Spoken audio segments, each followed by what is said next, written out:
Are those chimes going to be a problem? I think they'll be all right. Yeah, ambiance. Ambiance. Oh, well, awesome, guys. Thank you so much for taking the time to do this, because I remember watching Hire and Resurrection many, many years ago. I had the honor of cruising by, stopping at the shop, meeting you guys in person. And I think there's a lot of people that would love to know more, because my favorite thing was your authenticity, humbleness, no real drama. Yeah, you had some snakes and you had this and that, you know, to mess with Pampa. We'll get into some of the old cast in a minute. But I think, you know, we can clear some of the air with, you know, TV networks no longer having Hire and Resurrection, and a lot of cool shows for that matter. So yeah, maybe just kind of run us through, like, how did it go down? Like, how many seasons did you guys have, and what was it like coming to find out that there'd be no more? Yeah, it was all the roller coaster ride, really. I mean, how it came to be, that can go way back, you know. How we got the show? Yeah. Oh, well, yeah, that was kind of in my opinion, like your second shot at the TV stuff, because really it all started for you back in the early 2000s, you and your brother with the bike stuff. Yeah, we had opportunity to do the bike build off on Discovery Channel. And it was kind of an offshoot of the Jesse James stuff, Motorcycle Mania, and then there was you know, the Orange County stuff and Orange County Choppers, and then so the production company from Jesse's show, original production, started, you know, did this bike build off, and so we were, you know, we were fortunate enough to be able to get invited to do that show, and you know, at the time the bike thing was just starting to kick in, the choppers and all that stuff, and it went crazy. It went crazy. Well, what year would this have been? Like 02? 01 It's or like reality 02. TV is just like skyrocketing. It really, yeah, exactly. It was like right when it really kicked off, you know. And so they came up with this idea, and then actually this producer, I was at an Easy Rider show, a big motorcycle show in Dallas, and one of the producers approached me, and I recognized a guy, and from Jesse's show, because he would be in the background every now and then talking or whatever. But Hugh King was his name, Original Productions, and he approached us at the show, and said, "Man, I really like your stuff. You guys do cool stuff. Would you like to be a part of the show? We're going to do this show." I was like, "Sure." I think you had like a bike that won at that show or something. Wasn't that your first bike or first like? Maybe bike for so. yourself Yeah, or I can't something? remember exactly the time frame. I think it was a couple of years after we started getting into the motorcycles really big, and when all that exploded, and kind of got into it by chance. Really got into it by accident, you know, and that did really good for us. And we were at this show, and this producer Hugh King came up and said, "We'd like for you to, you know, be in the show." I was like, "Oh, okay, cool, okay." And then didn't hear anything for a year. He's basically like, he's like, "Don't call me, I'll call you." And I was like, "Okay." So like a year later, didn't hear anything. I was like, whatever, you know. And then the production company calls one day, and they're literally like, "Man, we're going to be there in 2 weeks. Can you?" Ready? We're going to be there in you know. I was like, "Can you?" I'm like, "Oh, hell yeah, no problem." You know what I mean? You make it. I was like, "No problem, dude." And so then, man, I mean, really, from that day when that you know, that cruise showed up, it was just like my world changed, you know, because, you know, back then being on Discovery Channel, it was huge. I mean, now there's 1,000 channels. I don't know, I mean, 1,500 channels now. You know, then there was still a lot of channels, but Discovery was huge. You know, it's still blooming, man. And then the Jesse James stuff did really well. Hit huge. You know, the Orange County stuff, and so this bike build off. I mean, it just like literally overnight. You know, when that show aired, that next day, my life changed. It wasn't even your own show. You were a guest competing against another builder. So that's how big this show was. It was, each episode was 2 different builders. So it wasn't my show. I was just a guest on the show. And it still just blew his whole business up. It was crazy, and just man. really put Martin Brothers on the map. It was crazy. And I mean, overnight when that show aired, that next day. Crazy. It's like phones ringing off. It was crazy. Yeah. It's crazy. People coming by. It was crazy, man. So anyways, they And rode then- that wave. Anyway, we did that for 3 or 4 years. We did 3 or 4 of the build-off series each season, and there was some offshoot. And then you won the One-off. World Biker Build-Off in Daytona. Then they had a world bike build-off. It's like a countries against countries type of thing. We got selected for that. So And we who were did that come fortunate. down to again? Who were the It three? was me, brothers? Russell Mitchell, and Scotty out of Australia. Okay. And so that was super awesome. That was really cool. That was huge. And that did huge numbers. And that's where we met Rob Kerr, our executive producer. And At the time, he shot the show, he edited the show, he was the sound guy. And this is on Rob Biker Build-Off stuff. it was crazy. And this was after we shot the first episode of Biker Build Off. And then so this was a different production company that came, I think they're out of Australia actually, Beyond Mhm. Productions. Rob Kerr. Which Rob is from Australia. So we had, the first So this go-around- explains why you have so much Australian love. Well, I think the Australia fans are just really hardcore automotive fans. I mean, we have it's huge Australian big, fan base, big, man. big Australia, big New They Zealand. love the cars. I Mhm. mean, it's just, they're really huge automotive people, Yeah. really cool people, And, Yep. and so we had this big production when we first did the build off from original productions. There's like 12 people there, you know what I mean? And we're filming for probably about 40 days. And then, so we're literally, the bike's got to be done in about 3 weeks. And then then there's 7 or 10 or 12 days of traveling. So we're going to this location, and then on the way, we're offloading the bike, and we're riding them like 50 miles here.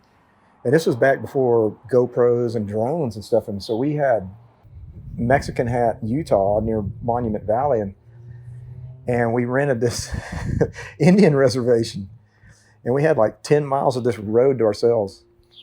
And then we're getting helicopter footage of me and No Matt drones, Hall. helicopters. Real helicopters, man, and it was crazy, man. And So the it's just overhead, just like let me tell you comparatively about- now, right? overhead, man. We're in this Canyons. And canyons ride. Me and Matt, we're riding our bikes side by side on this road. There's no traffic, and we're cruising along. Me and Matt, we're riding along. We're like, okay, we're just cruising along. They're like, yeah, go about 60 miles an hour. Hold it right there, guys. Okay, cool. So me and Matt are cruising. And they're just kind of looking at each other, cruising along, having a ball, looking around. We're in Mexican Hat, Utah. Navajo Nation or something up there, and and then here comes this helicopter over my head. I bet it was as high as this awning right here, man. So what, 4 And or this 5 pilot, feet? this pilot, and one of my camera guys, he's in this harness hanging out with this jib camera. And it's all strapped in. His legs are hanging out up by the skids of the helicopter. The I helicopter. don't even want to know what the insurance costs on that. This pilot was so killer, man. So when we're cruising along, the bike's pretty loud, it's 60 miles an hour, so you can't really hear. And we're cruising along, and all of a sudden you kind of feel this weird little draft. Ooh, weird. Oh, it's from the helicopter? It's the washout from the rotors. Oh. And so here comes this helicopter right over our head. I'm telling you, the skids are 12 feet in the air. And my cameraman Randy's legs are hanging down, and he's jibbed up. He's got this crazy harness on and hanging out, filming this crazy camera. And this helicopter just goes over us. And I could see the pilot. He just, and it was unbelievable, man. It was unbelievable. The Wild West, And literally. just crazy, man. This helicopter's cruising, and then all of a sudden, he takes off, and he comes over, and then he'll come over this. We're going down these valleys, and he'd come around here. It was so crazy, man. It was just like the most ultimate drone footage you could get. You can get it all with a drone now, you know what I mean? Yeah. But it was just a crazy experience. But that was Martin Bros Bikes. That was Martin Bros Bikes. And that so, lasted, how many, I don't know how many years Discovery went on So with that we got to do that for like 3 or 4 seasons, 3 seasons, and then we did the one-off thing. Mm-hmm. Anyway, then the bike thing kind of got put on ice. So Well, that's so that's Rob where the It was bros. saturated. That's where the bros came from. Was Well, no, the bikes bros and- came. The bros yeah. came about 98, Yeah. 97 or 98, because So your actual brother, Jason. the mid 90s, I kind of got into this bike thing. I had some friends of mine. They're 2 brothers, Pat and Preston Atkins, and they had these 2 Harleys. And they said, "Hey man, Joe, we want you to paint these bikes, So they brought them to my house, and we painted them, and we changed things on them. And it's just like, man, this is these Harleys are primitive, man. You know, they're just archaic. And man, what if we did this and did this? And because it's time, you know, I was learning, you know, some race car fabrication and you know, the Harley thing it was just basically you just had the aftermarket stuff to bolt on chrome doodad crap, you know, to bolt on covers and covers this up, cover this up. And so we kind of cut those bikes up and did some things. And those two brothers, Pat and Preston, they loved the Harley. They'd go to all the dinner rides and everything, all this crap. And so before you know it, my phone's ringing. They're like, hey man, this dude wants you to paint his bike. And just like overnight on that deal. This is mid-90s. So you pulled your brother So I got into this motorcycle thing, and then and I was like, man, I told it was just me. Me and my brother were renting this house, and I was just painting in the garage.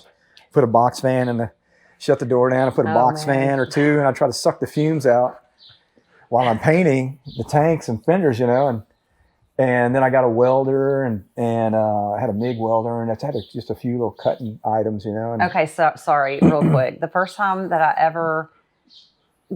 I ever, maybe the second or third time I ever met you, this was in the town that we were from, which is in DeSoto.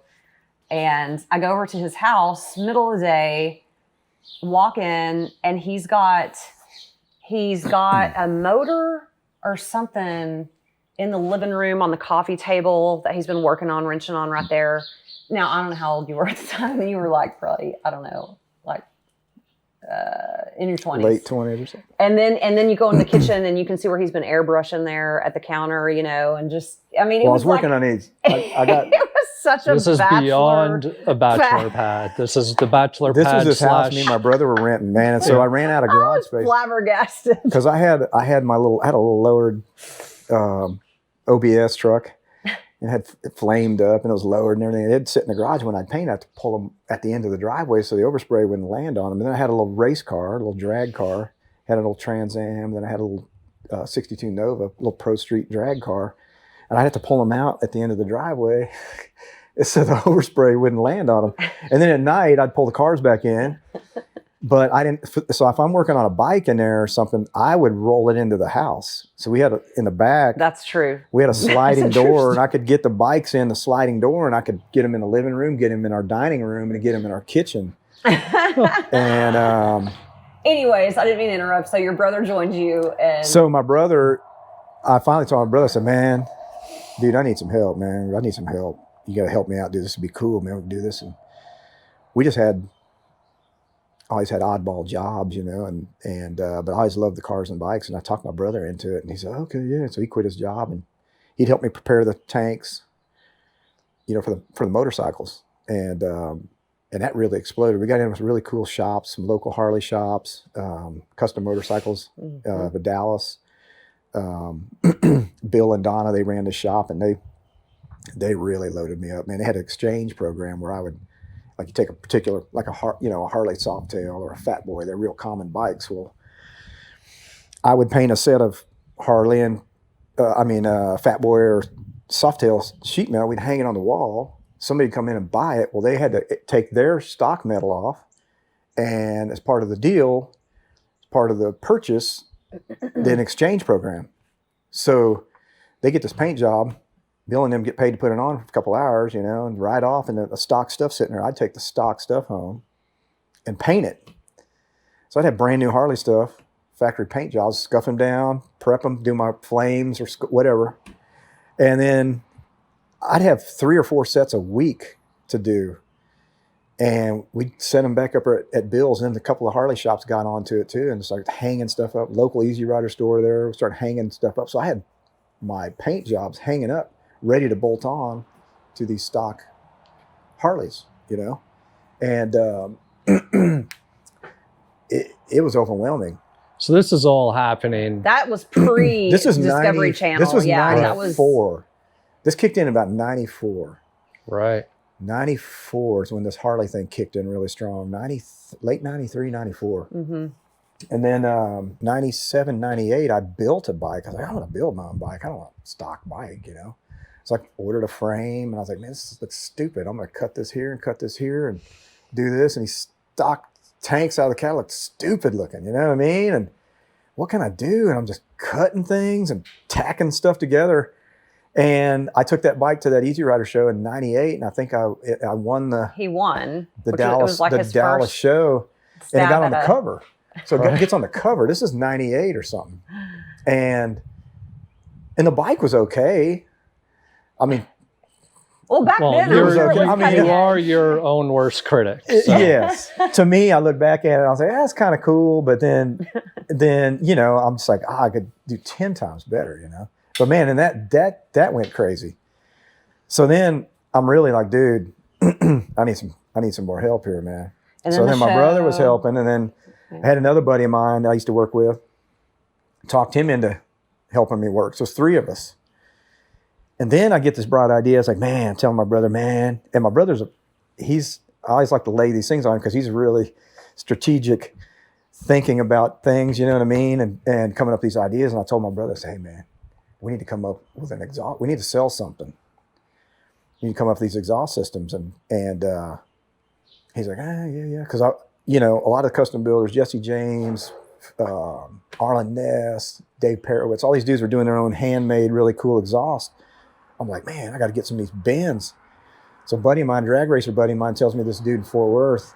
It's like, hey man, this dude, he got these mandrel bending machines, and he throws drums of these pieces of exhaust systems away, stainless, mild steel, whatever it may be.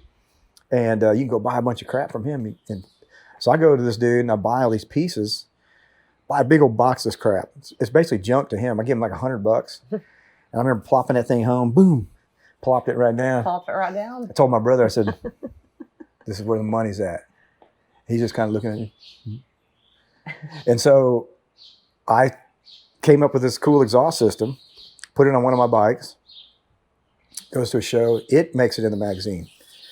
So I got the bright idea that next month, it was Hot Bike Magazine at the time. I called Hot Bike. I said, hey man, how much how's this work, man? Put it like an ad, for, what do you got, man? So I'm building this exhaust system. And well, you can get a quarter page, you can get a half page, or man, if you want to do a full page for like say 6 months, we'll give you a really killer deal. I'm like, nah, dude, I just need a quarter, dude. Quarter page ad. And so it was this bike that I built these pipes on. And they were called the Slicksters. And I told my brother, I said, man, this is where it's at, man. We got to figure this out. So I put this ad in Hot Bike. And then back then, there was no internet. There was no... No, it was all magazines. It was all magazines, And so Your phone started ringing. the magazine comes out on the stand, I guess, because mine came in the mail. And then like 2 or 3 days later, I guess it started hitting the stands all over the place. Like 6 weeks later, 6 weeks after I put this ad in there. And because I remember I took pictures on my digital camera and sent it to these dudes, and they made the ad for me because I didn't know how to do that. So they come up with this cool little ad, little quarter page ad, and the phone starts ringing, man. And I got this little back bedroom at this house we're renting. Or I mean, it was at the other house in Terrace. I can't remember. Mm. Anyway, this phone's around like, man, assholes calling me from this weird area codes. I mean, all day long, I'm getting these numbers. What the fuck is this? I'm getting pissed off. Customers. So I started. Customers. The voice recorder goes off. And, oh yeah, I'm calling Martin Brothers. I'm looking for the Slicksters. Can we get some Slicksters? And I was like, oh damn, dude, I have no inventory, Chris. I have zero inventory. I'm thinking somebody You may don't call. even have a shop at this point. Sorry, you don't. I'm thinking you nobody's barely gonna. have a I'm gonna shop. get a call every 6 months, maybe, and it can be just some little backup job. And It took off. I got like 20 calls that day. This magazine hits the stand all over the country, and I'm freaking out. And so I'm calling these people back. Oh yeah, thanks, man. Thanks for calling, dude. I said, we're trying to ramp up our production now. You know what I mean? I got nothing, dude. I just got this one set on my bike. And I don't have a fixture. I don't have anything. Unreal. But y'all figured it out. So anyway, dude, it was crazy.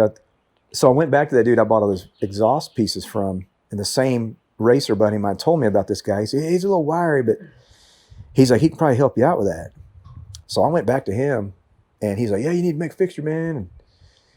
And he's like, he says, but man, I can do it for you, man. I'll do it. It'll only be like, it's pretty cheap. It's like he would build these pipes for like, I don't know, $40 a set.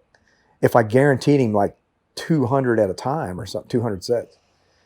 So I'm like, okay, dude. I was like, I'm doing the math in my head. Oh, hell yeah. And I'm like, oh my God. Driving home thinking, what in the hell did I just... Anyway, he starts making them. And I'm sending them off to a local plater that we deal with in Fort Worth to do a great plating job. And so they're plating them up. They look killer, man. We made a little bracket that fit the stock Harley transmission trap door and all this stuff, made a bracket and everything, chrome plated them and everything. And we would get, I don't know, like $600 or $700 a set. This is late 90s or something like that. But you know, Arlen Ness, Jesse James, all these dudes had these pipes and they were like $1,000 a set, you know? And thinking, damn, dude, these people are selling. Can't get them fast enough. The Harley thing's going crazy. So this Brad dude, he's not keeping up with production, man. And then stuff's getting, like the tips were clocked weird. I'd get them. And then I'd, you know, like, hey man, this ain't right, dude. This tip's clocked or something. Anyway, blew up with this guy. I went and got my fixture because I paid him for this fixture. I didn't want him making them. So I went over to me and my brother one day. I had this big blowout with this guy and took the shit. I'm like, oh, what are we going to do now? My brother's like, oof, hell that guy. We'll do them ourselves, you know. How hard can it be?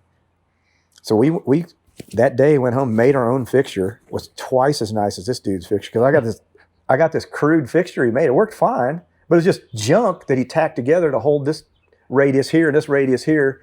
And this is where the collar goes. So this is where you start. You got to cut your pipe here, and the dude first doing it, he didn't have a ring roller. I went and bought a ring roller. I still have it to do the big radius bends. And my brother figured all that out, what radius and how much is the pipe going to flex back when you come out of the radius. Make sure we got to do 2 more degrees, you know, get it just right and consistent. We'd take these cuts and we'd take them to Fort Worth. We'd take 200 of them at a time. And he'd put them in the jig, weld them up for us. And so we just had a blowout with that guy. We started doing them ourselves, man.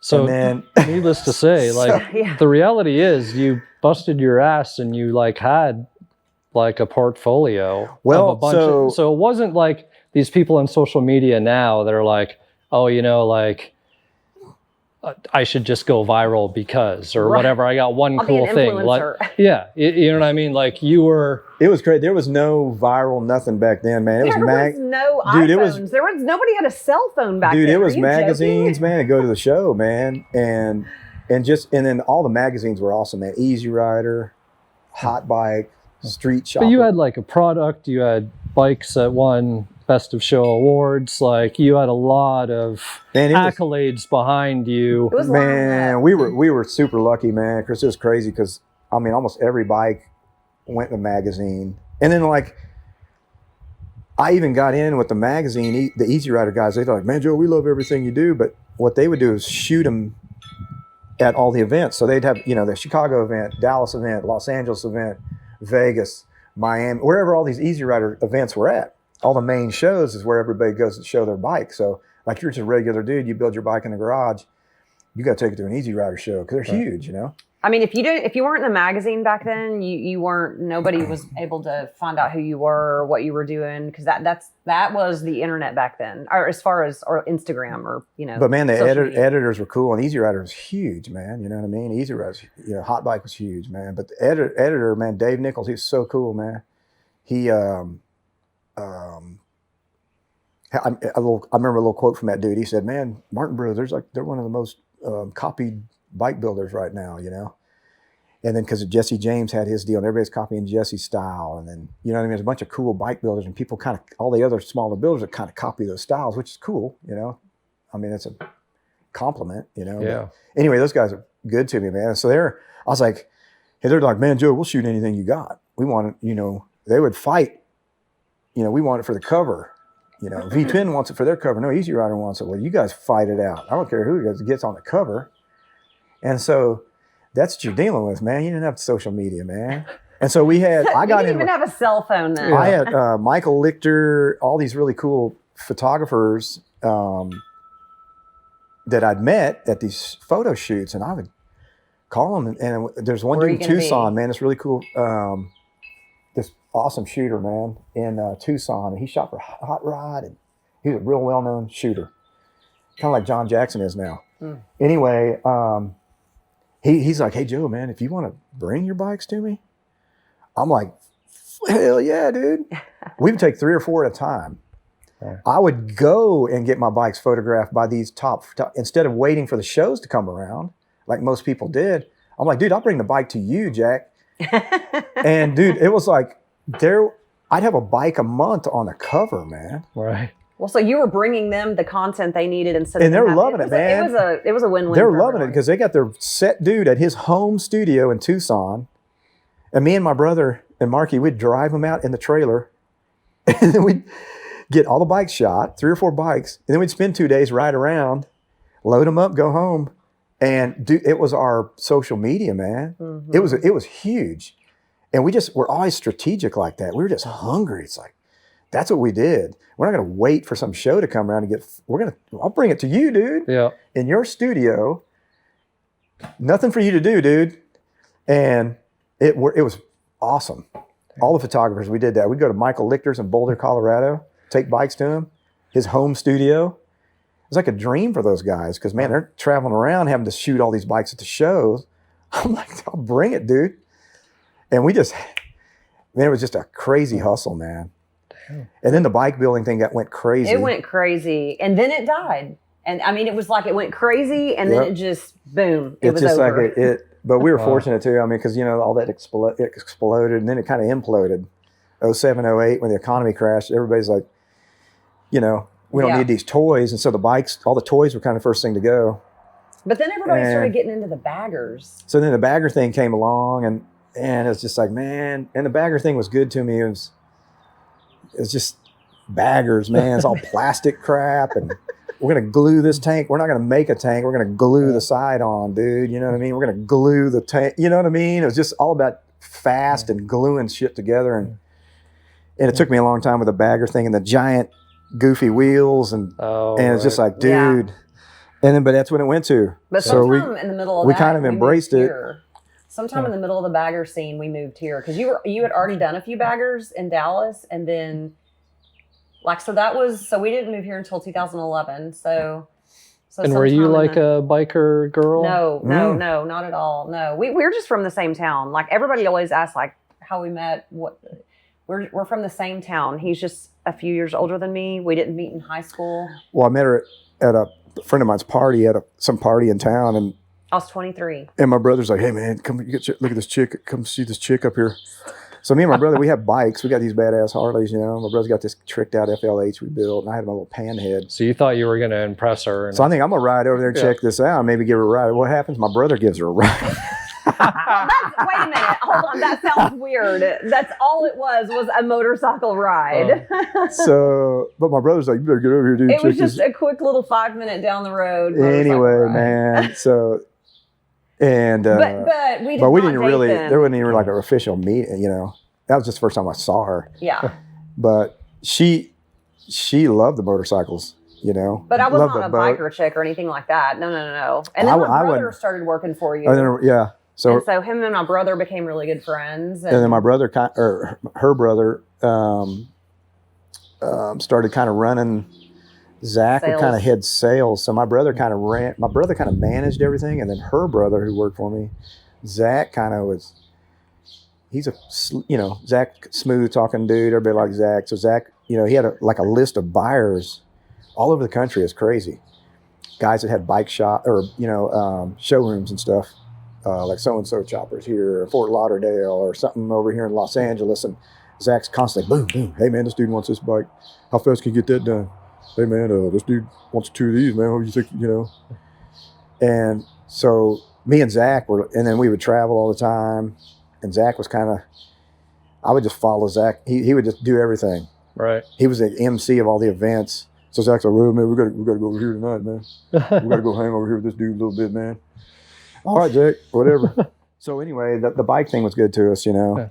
So the bike scene actually died. So that was the transition. The bike in the scene cars. died, but we were very fortunate, man. We had a very loyal following of people that still, we did a lot of the, we embraced the bagger thing. Well, a lot of your customers were repeat customers, but Yeah. now they were at an age where they wanted to put their wife on the back. They wanted a bagger. They wanted something that they could, was more comfortable to ride.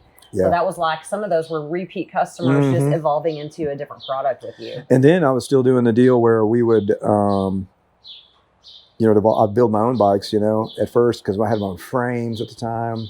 We had wheels, we had exhaust systems, we had all these components. And so we would sell like a rolling chassis to other builders and stuff. And then, but I would build my own bike. So it literally my brother would run the company, and then I had a bunch of other friends. And I think there's probably like 22 of us or 24 of us. I can't remember, but at the time. And I would go in, I'd wake up 10 in the morning, get to work after I go get lunch first, go and I work, and I work till about 10 or 11 at night. And, it's me and Mike Z or some friends or something. And then I'd go to the gym about midnight. I'd get out of the gym and then I'd go to Walmart, get my groceries, and I'd go home and repeat it, Yep. And,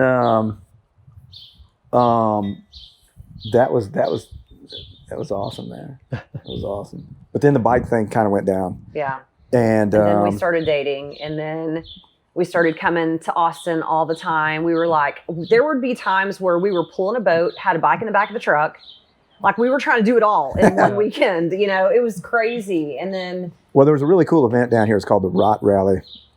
Yeah. Republic of Texas. Republic of Texas is like used to be a hog rally. It was like a Harley sanctioned deal. It turned into this Rot Rally. Really cool. A huge bike. Really cool people running it, and so we started coming down here. I came down here in like 96 first time. Those were wild days. And they were crazy, man. At the peak of the Harley thing, and we would come down and we'd have our own designated Martin Bros Club to hang out on 6th Street, and people would host it for us, and it was crazy, man. And that was wild. It was wild. So that's when we started coming down here to Austin. We're like, dude, this place is so cool. Dallas is flat and traffic and overpopulated. Nowhere to ride. Yeah. Nowhere to ride a bike, really. No. And we come down here, the lakes are killer, and the hills. And the riding was really cool. So we would come down here, and me and Amanda are like, man, how killer would it be to live down here, or just find a little house to fix up to have down here. And then, the economy crashed and all this, weird stuff's going on.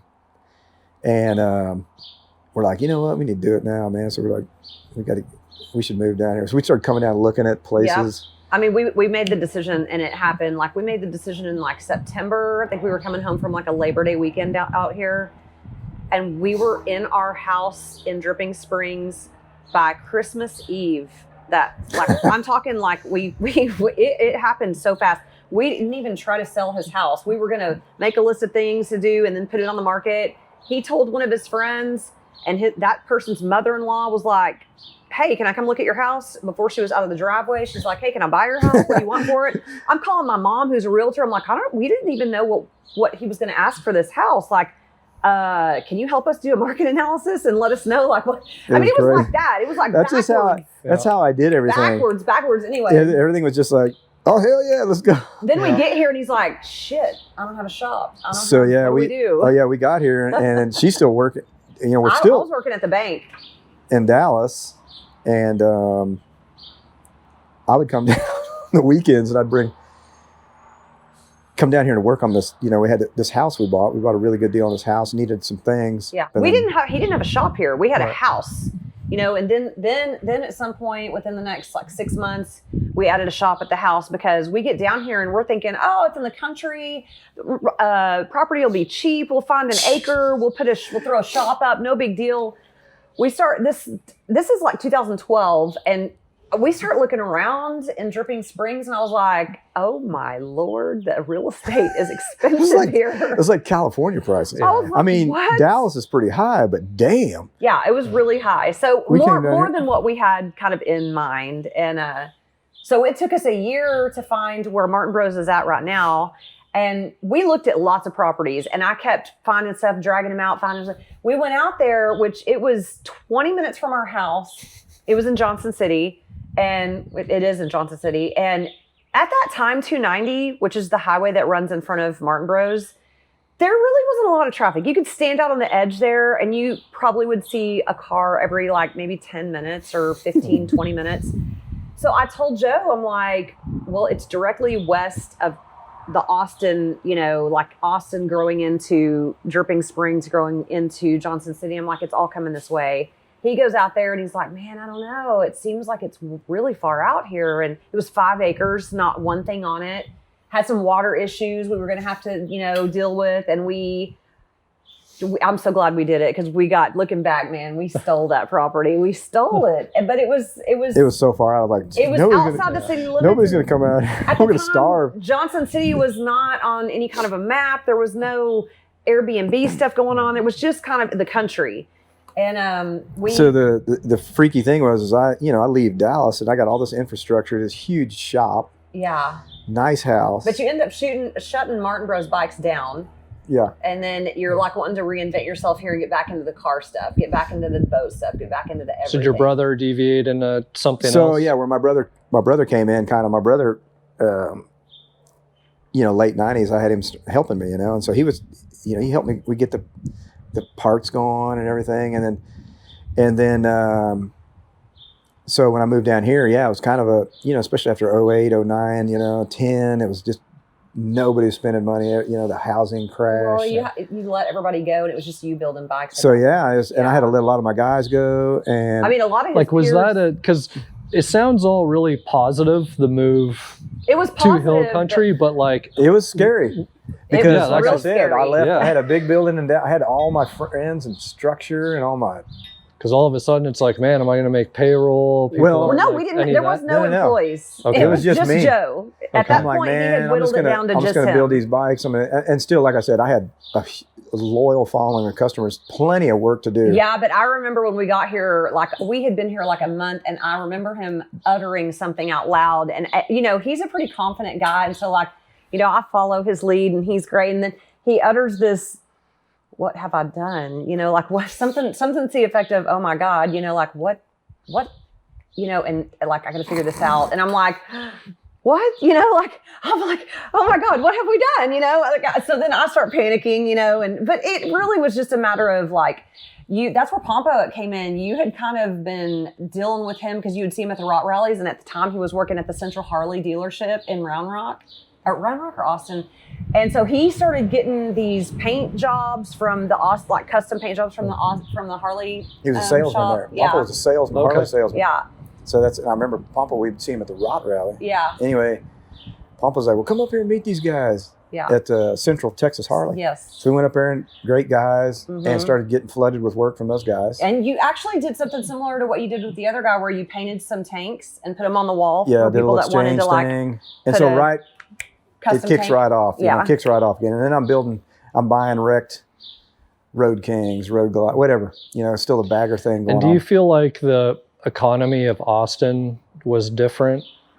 Definitely. Because It like was, that's yeah. sort of when right when I Definitely. left, and it was like all the tech companies were moving to Austin, like headquarters and all this stuff. Yep. So it was sort of like, people say that Texas is recession proof, but like I feel like Austin really sort of, like, I don't know, jumped the curve a little It bit. did, man. It did. But don't kid yourself. Like all of your peers that built bikes like that for the last 10 years before that, like they were having to shut their shops down. Yeah, They were there was having, a lot it of- was a There was a lot scary of shops time that, with that I mean, economy. the big ones weathered it out pretty good, but they had a lot of parts. Yeah. We had parts. We had stuff in the, all the catalogs and stuff. Arlen Ness carried my stuff, man, which was so cool. He basically had to reinvent himself back into the car world But, and man, the everything world. In my mind, the 08 crap, all the housing crap, We didn't which get was here till late man-made, 2011, though. It was Mortgages going bad. yeah, it just Thanks. it killed the economy, Yeah. and so the toys were the toys were Yeah. the first thing to go, man. And so it was, and I'm just thinking, man, we're just gonna grow and grow and grow. We're gonna get better and better. And all of a sudden, dude, it's like, whoa, Hit a wall. hit a wall. But by Yeah. 2011, when we moved down here, I felt like it was starting to. I mean, it was still in a slump. I mean, Right. I can't even believe what we bought our house for in Dripping Springs in 2011. That was crazy.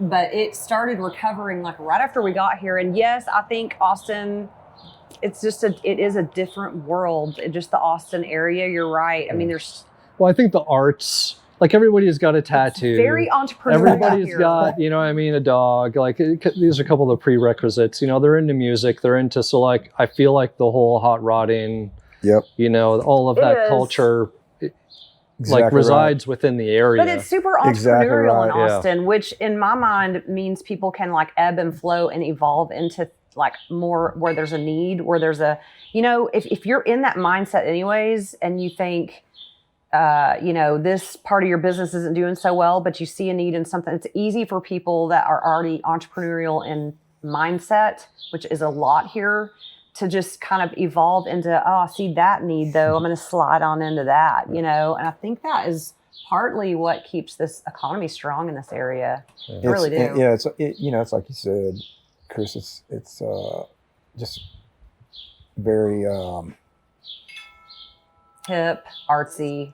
It's just artistic people here, really cool people here, you know what I mean? And it's just, the vibe is different, man. Oh, I mean, it's totally different. Unfortunately, it's kind of going away because everybody wanted to be here, and then, you know, it kind of obviously kind of ruins it a little bit, but still, it's still really cool, and as you know, but we just love this place and ride the motorcycles anywhere, and everybody's just cool, and it's a different vibe altogether. Dallas is a rat race. When you get here, and you can't even explain it to anyone, you just have to experience it. When you get here, even if you're just vacationing, you just immediately, you just kind of, you take it a step down, maybe 2 steps down, and you really start to relax a little bit and really take in the beauty that is part of the Texas Hill Country. I mean, it's a whole nother world. I mean, I can feel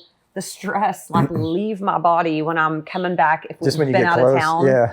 But if I'm going to like Dallas to see family, you or get like, you get worked up. And you get all worked up again. If you're back, you know. And then just, you know, the car culture, bike culture. Oh man, the car culture is so strong here. Just the music, you know, the music culture and stuff. And I don't know, man, it's way different. And so we just thought, man, what a cool place to be. And so we got lucky. Amanda found that land over there. Amanda comes from, you know, real estate background and banking, and her mother was.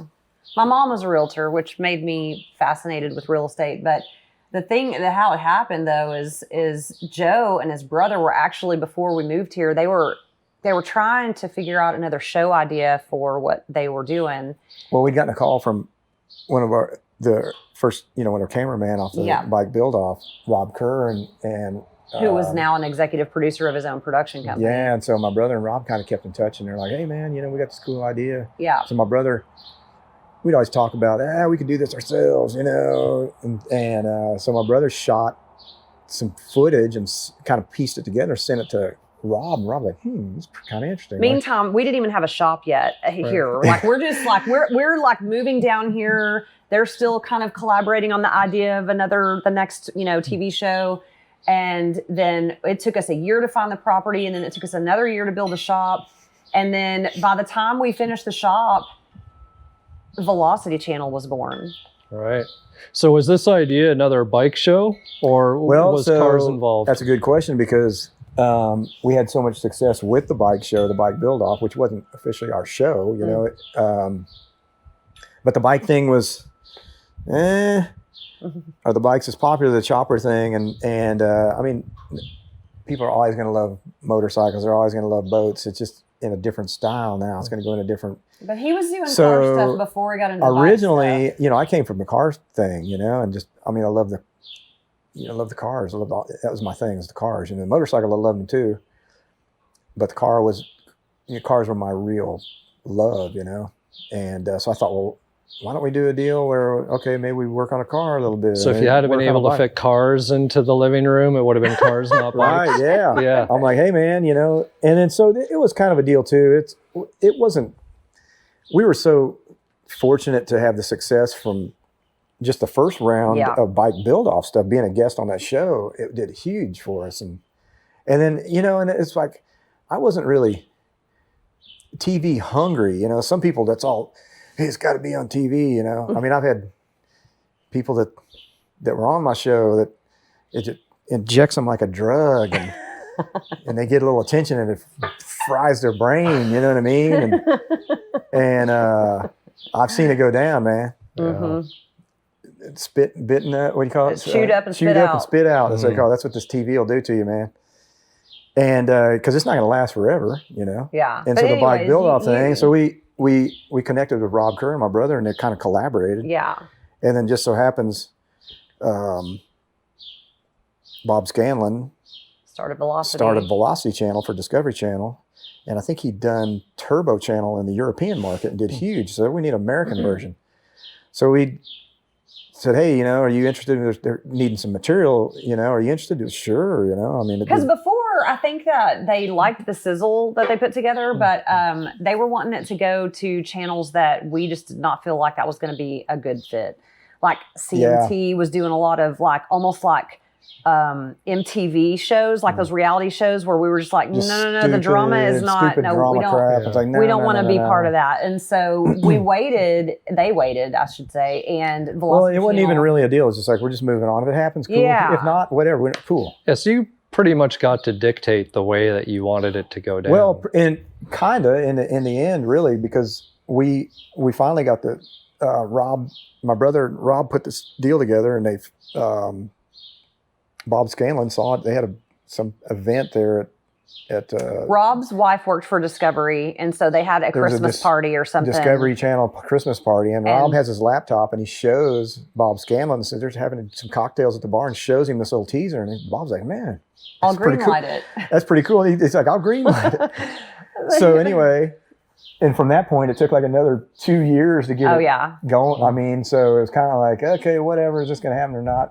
Whatever. And then you got the call, we'll be there in 2 weeks. So then that's what happens, man. It gets greenlit, and then it's like. At the time, though, we were still kind of working. You and Mike were working out of our shop at home. We were slowly building the shop out at Martin Bros, but we didn't have a crew. We didn't have employees because it was still, everybody was coming out of the recession. It was still slow. It was a whole trip, man. It was a whole trip because we came down by ourselves. The next one to come down was Mike Z. Mike started working with me in 05 or 06. Yep, he followed us down. And Mike and his brother had a concrete pier company, and they did really good. And then the recession kind of killed, and then Mike lost his brother, and then Mike, single dad, raised 3 girls. They went off to college, and Mike's like, man, you know what? I'm not committed to Dallas anymore. Yeah. Mike did, he did awesome by himself, man, and he's just Mike's just. Got such an engineering mind, kind of. We can just look at each other and tell what, telepathically know what's going to go down. Mm-hmm. And he came down about 6 months later. Yeah. And rented a little place, and it was just me and Mike, and then the show kicked in.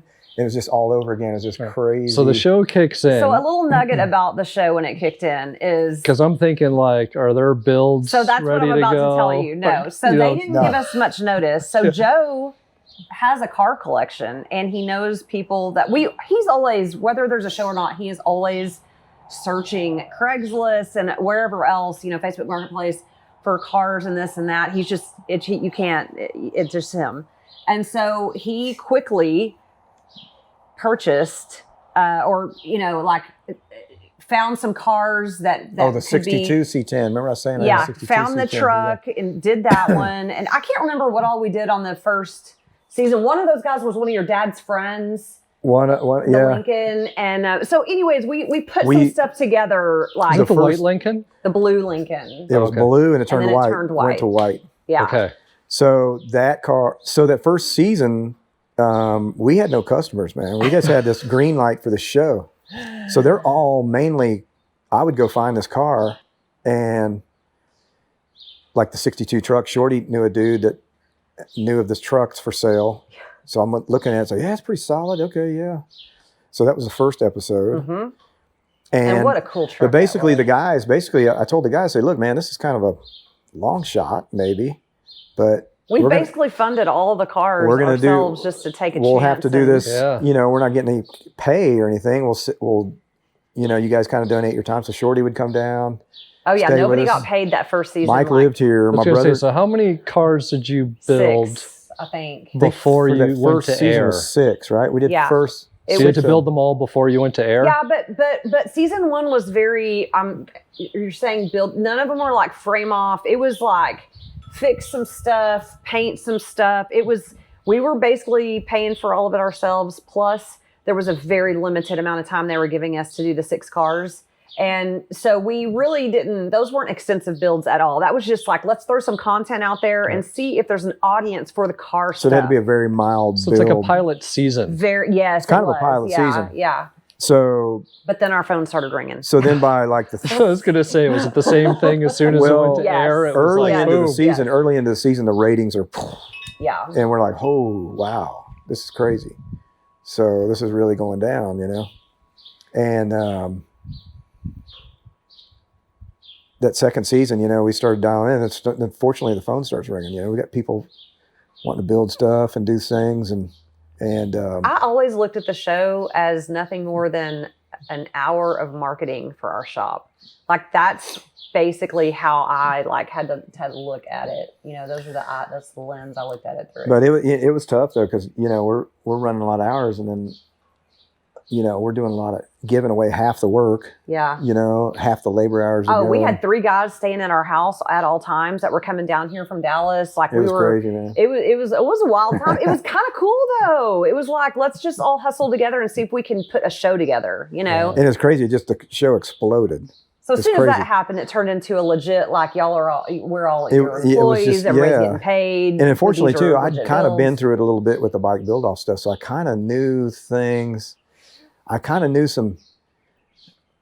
I knew how I wanted to do it, you know, and because I'd seen how all these other shows were made and some stupid drama crap. And I'm like, I ain't doing that crap. Oh no, man. episode 1, I think we had one of our camera guys that was trying to create some drama, and Joe put his foot down instantly in the most politically correct way. Just, this isn't going to be the way we're going to go. The car's going to bring enough drama. But I've had other times. And he's too. like, well, you have to be funny or you have to have drama. And he's like, we're going to have both. Just hang in there. Hang you know? loose, bro. Just hang loose, bro. Let me go grab my snake for Papa. But then And I've a had star is born with Yeah. Pampa. some other things too, you know, some other producers have tried to do this crap. And I was like, there's a couple times like, dude, you erase that shit right now. To his You know what I mean? We're not, the His show isn't going to credit. be about this crap, man. You know what I To mean? his credit, he really, really wasn't going to bend or like just fabricate some stupid drama or Yeah. whatever. Yes, did we fabricate some jokes on Pampa? Heck yeah. And they you weren't, know? they weren't They fabricated weren't jokes. fabricated, but We you just have to- realized that's a joke. we realized Pampa was scared of his own shadow. freak him. And it's like typical guys in any shop. Yeah, Yeah. it's just shop fun. It's shop fun. And, you know, one guy's going to, you know, carry the blunt of that. But Pampa was such a good sport. He loved it, you know. And He loves to make people laugh. And then viewers started sending us pranks to do on him. they'd send like us they- snakes and firecrackers. But it was just like this crazy thing how it evolved, because we'd get people at shows. They'd say, hey, man, are Pampa and Bama, are those guys real? Are they like actors? No. And we're like, they're real people, man. But These they ain't- didn't realize, well, These so people aren't, these are real people that they are real car people, yeah. they're real car people that are really in our lives, you know? Yes. And so they're just like, man, this show's crazy. And I've just always been attracted to wacky characters, you know, just like wacky people. And I just always thought they're entertaining, you know?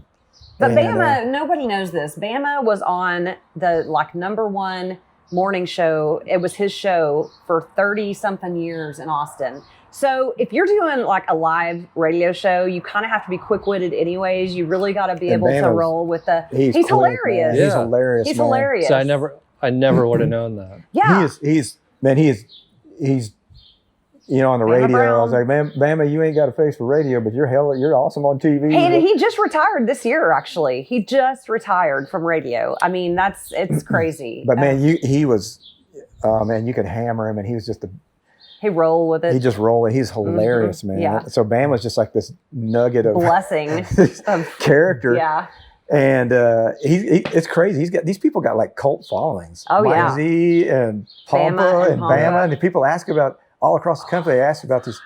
Man, where'd you meet these guys? No, they're all very like you could almost. It's almost like if you had a comic book. Right. That's it, man. And that was the whole thing. Is and like even Shag with like his goatee and But you know what's crazy, man, Chris, is the whole show.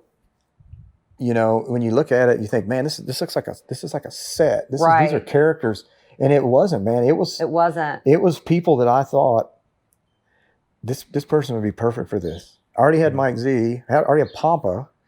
We had Bama. All these people just naturally Steve came to us. But then you would pick these nuggets of these people and think, oh, dude, I gotta get this dude on You'll camera. Be perfect, yeah. I gotta get this dude on camera.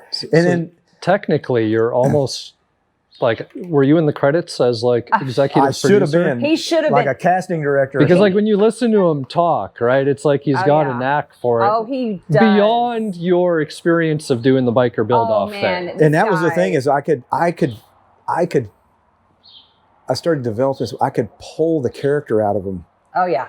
You know what I mean? So I could even, you get somebody shy like Caleb or somebody that's shy, you could say little things, and then we had some killer editors, man. We had some awesome editors who put these things together, and it would just flow. Because some people would be like, "We're not going to point the camera at him because he's too shy," and we're like, "No, dude, no, lean into it, no, let it roll, man. Let it roll. Mm-hmm. Let it be real, and you're going to get the best crap out of these guys. You get the best stuff, man.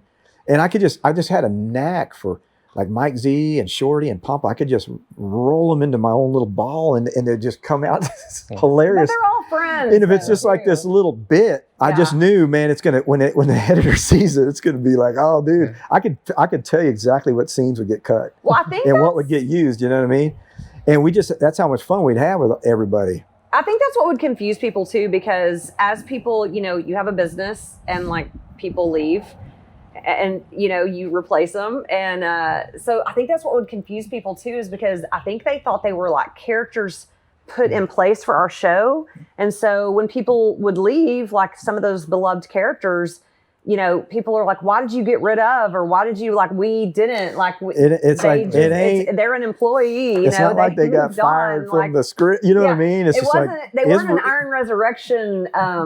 Character that was just placed there for that show. They were actually an employee. People were fanatical about it. It's crazy. We would see people and they were fanatical about stuff, man. It was crazy because they still are. But they still think a lot of them think it's like a set, like TV. Just for TV. What I think is the element of authenticity that it brought, not only in a time of this fabricated reality stuff, right? Like you were sort of on the, okay, yeah, that's fun to watch once or twice, but here's some realistic stuff of what's going on. And with all of those personalities being so authentic, like people like warm up or they can relate to them. Right. So whether somebody is, a scaredy cat like Pampa or they're a fast talker like Bama or whatever it might be, that's probably why people just grew so attached even through the screen. I think so. It's crazy, man. We would get some crazy. We would get people to come up and meet us, and they were just like, "Man, I was down and out. I was in the hospital, and I was dealing with this, and I would watch your show, and it's crazy." People would be that's pretty cool to hear. To hear that, because then you think, "Oh man, it makes it all worth it," because you're dealing with all this crap. I mean, at the end of the day, it's a TV show, and then that was the coolest thing is if it brighten somebody's day, kind of. Because we're getting to do what we love. We get to work on cars, and we're getting paid for it. But there was a dark side too. That dark side showed itself pretty quickly. I mean, it was, it's that kind of schedule is not for the faint of heart. And so when you've got a production company that is demanding a certain time frame of certain cars being finished, and you want to do the best job you can to get that done. You have to have people that have a pretty strong work ethic and are on your page with that. Otherwise, it's going to be real hard, and it's going to make for long days, and it's going to be uncomfortable, and then they'll just leave. But it was grueling hours for. I mean, I say for 7 years, because the whole 7 years he worked 7 days a week. And I mean, there would be Thanksgivings, Christmases, like we'd be up at the shop working. Like if he was going to go up on a holiday, I was damn sure going to go up and find something to do and work alongside him. and all of our guys worked really hard, but it was just man. it was just a very Well, you kind of got to think of it, and I look back and I'm like, wait a minute, I didn't even get compensated for that. oh yeah, It's no. like I realized I got a multi-million-dollar production on my shoulders, man. yeah, I'm dealing with finding the car, finding the customer, figuring out the design of the car. making sure you have time to finish that in the time frame that it's allotted. I got to figure the schedule out. Yeah, I got to mean, figure out. actually working. I got on the to car. be in the show. I got to be the main dude in the show and maintain a sanity. I got customers. I got employees. I got a production company. We got to figure out how to pay for the shop. I got to figure out how the design. You know what I mean? All this crap. Well, then you had to pick cars that gave the audience enough to feel like they were like getting a really cool build out of it, but also they couldn't be so much like a full on really nice build because you'd never have time to finish that in that time frame. So he was balancing. Dude, it was crazy, but it was man. So this is seven seasons, 7 years. Seven. We did 7 years, and when the show ended, so we started hearing these rumblings from.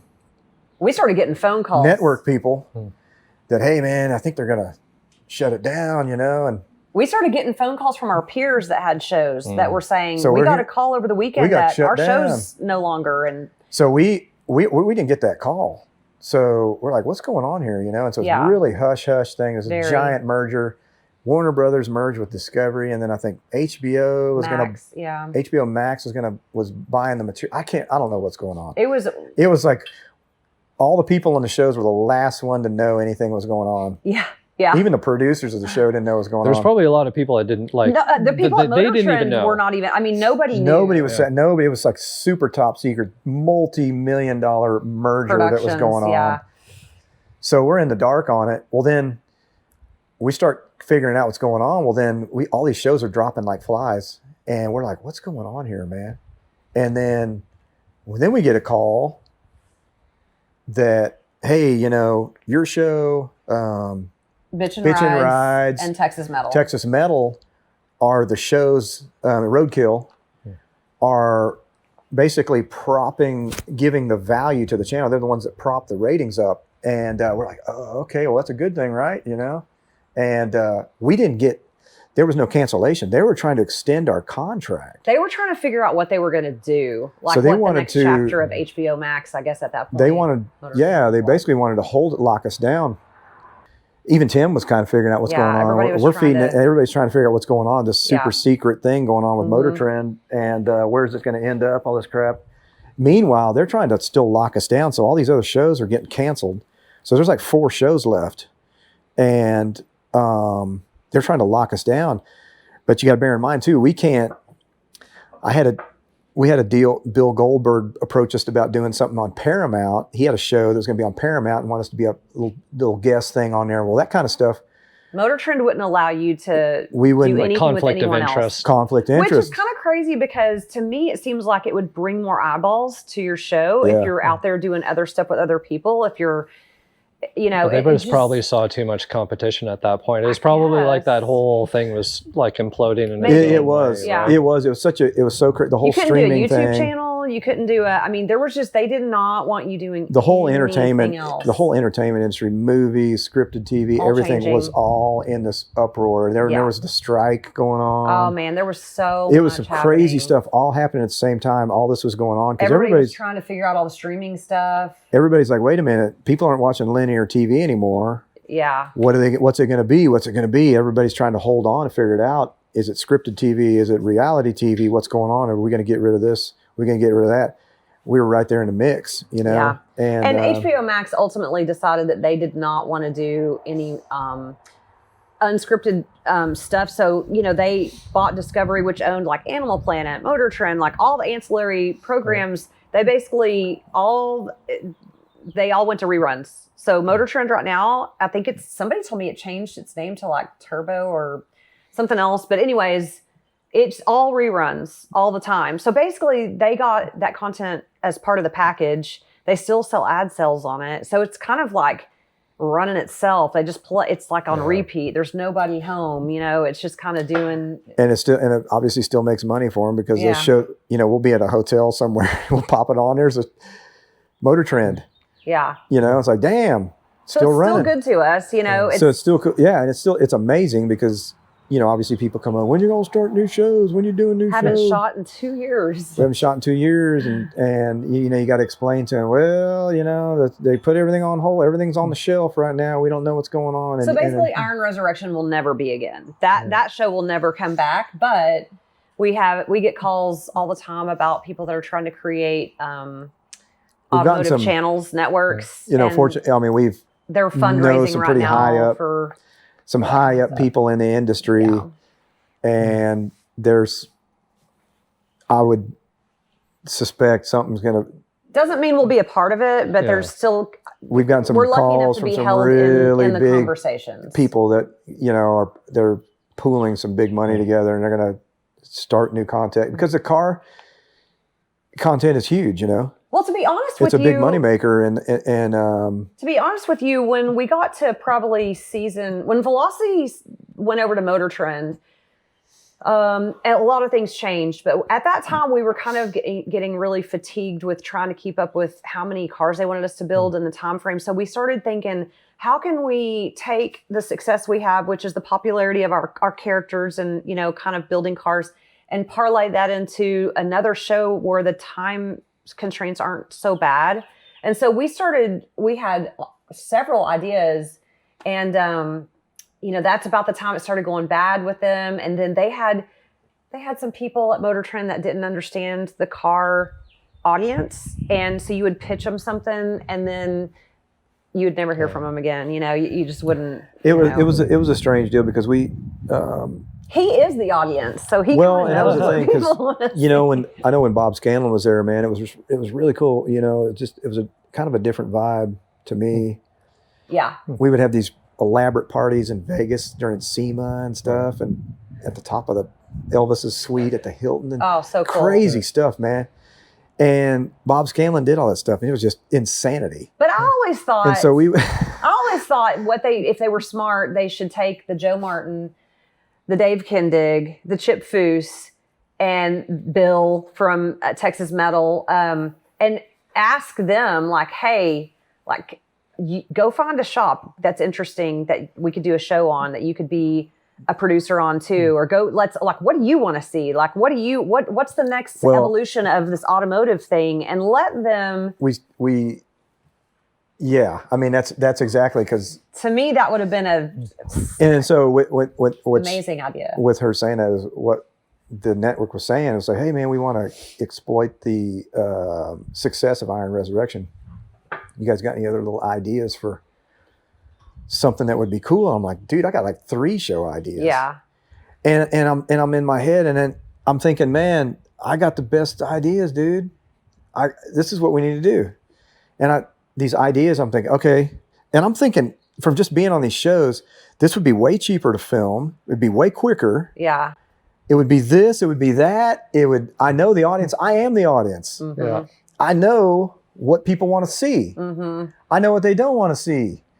And I'm thinking in my head, I got killer ideas, and they would do good. I'm telling you, dude. They should have taken those top shows, and it's just like crickets, man. So it was kind of like a deal of where I think it got to the point where it just turned into a bureaucratic thing and you got. They were greenlighting everything. And see, Bob Scanlon to me was a car guy. He was a car guy. Yeah. And I think the other crew, they were TV people. They didn't understand. Yes. They can build a killer TV show, whatever it may be. But it's a culture, man, the car culture. You got to understand it, man. You got to understand. We don't want to, most of these people don't want to see fake crap. They don't want to see people throwing a wrench, getting mad about, you know what I mean? This is, even some shops are like that. Some people don't get along and stuff. I don't want it to be like that. I want it to be really cool place, positive. Learn something, man. You're going to learn some metal shaping. You're going to learn some welding. You're going to learn some stuff, man. And I was like, dude, I got some great ideas. So they're talking about having these meetings. We're going to have the meeting next week. It's going to be something sharp. Get on the. we're going to get on and then come up with these ideas. Like, oh, I don't even need to write it down, dude. I can freestyle. But they just yeah, weren't, dude. they just weren't getting. They just they just didn't get it. And I was like, man. So in hindsight now, like obviously kind of a little bit of the dark side, working yourselves to the bone for 7 years, right? Like, do you, number one, was it worth it? Which I think I know the answer to, but like taking a look back, if they had have taken some of these ideas, like, do you think that this reset is a good thing? Like, instead of it having carried on? We needed a break. That's a great question, Chris, because I mean that's exactly what we needed, because we had 7 years of the show, 7 successful, high rating years. Yeah. And then before, I got to be a part of the build off thing, which was huge. You know what I mean? And so it's kind of like I got a second chance, and then by that second chance, I realized, even though there's a lot of dark stuff in there, that hey man, we got a second. It was definitely worth it. It was definitely. Yeah. It was almost definitely like history repeating itself a little bit, right? Like from the biker build off, the bikes that died off, and then you reset. So now you don't want to complain about such a wonderful thing. That's it was a great opportunity, man. But there's a lot of. But people don't realize that you're working your tail off. And it's daunting, and you got everybody in there, man. And it tried a lot of relationships. Well, that's what I was going to ask. So you were in banking at one point.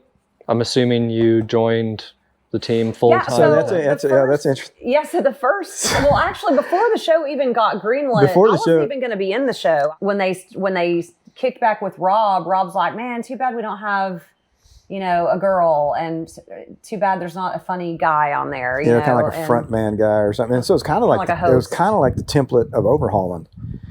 So we'd kind of heard that because Overhauling had gone off the air. And Overhauling ran a long time, 10 years, 12 years. I don't know what it ran, a long time. But anyway, I guess it got too expensive to make that show. And so they were thinking, oh, we need to, this template.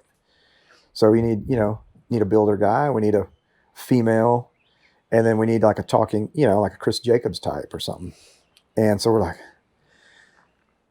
and I was like, hey, babe, you want to? And Amanda's like, no, I don't want to be on. I was like, what? No, I'm not. No. I've never been. Amanda's like, I'm not going to do this. I don't know how to act. I don't. And I was like, well, no, it's not really acting. We just be ourselves, And I'd never met Shag, and they brought Shag over, and Shag and I immediately just boom. Shag had done some marketing for us in the past. He'd done some stuff, and he worked with Red Bull. And Shag's just this energetic guy.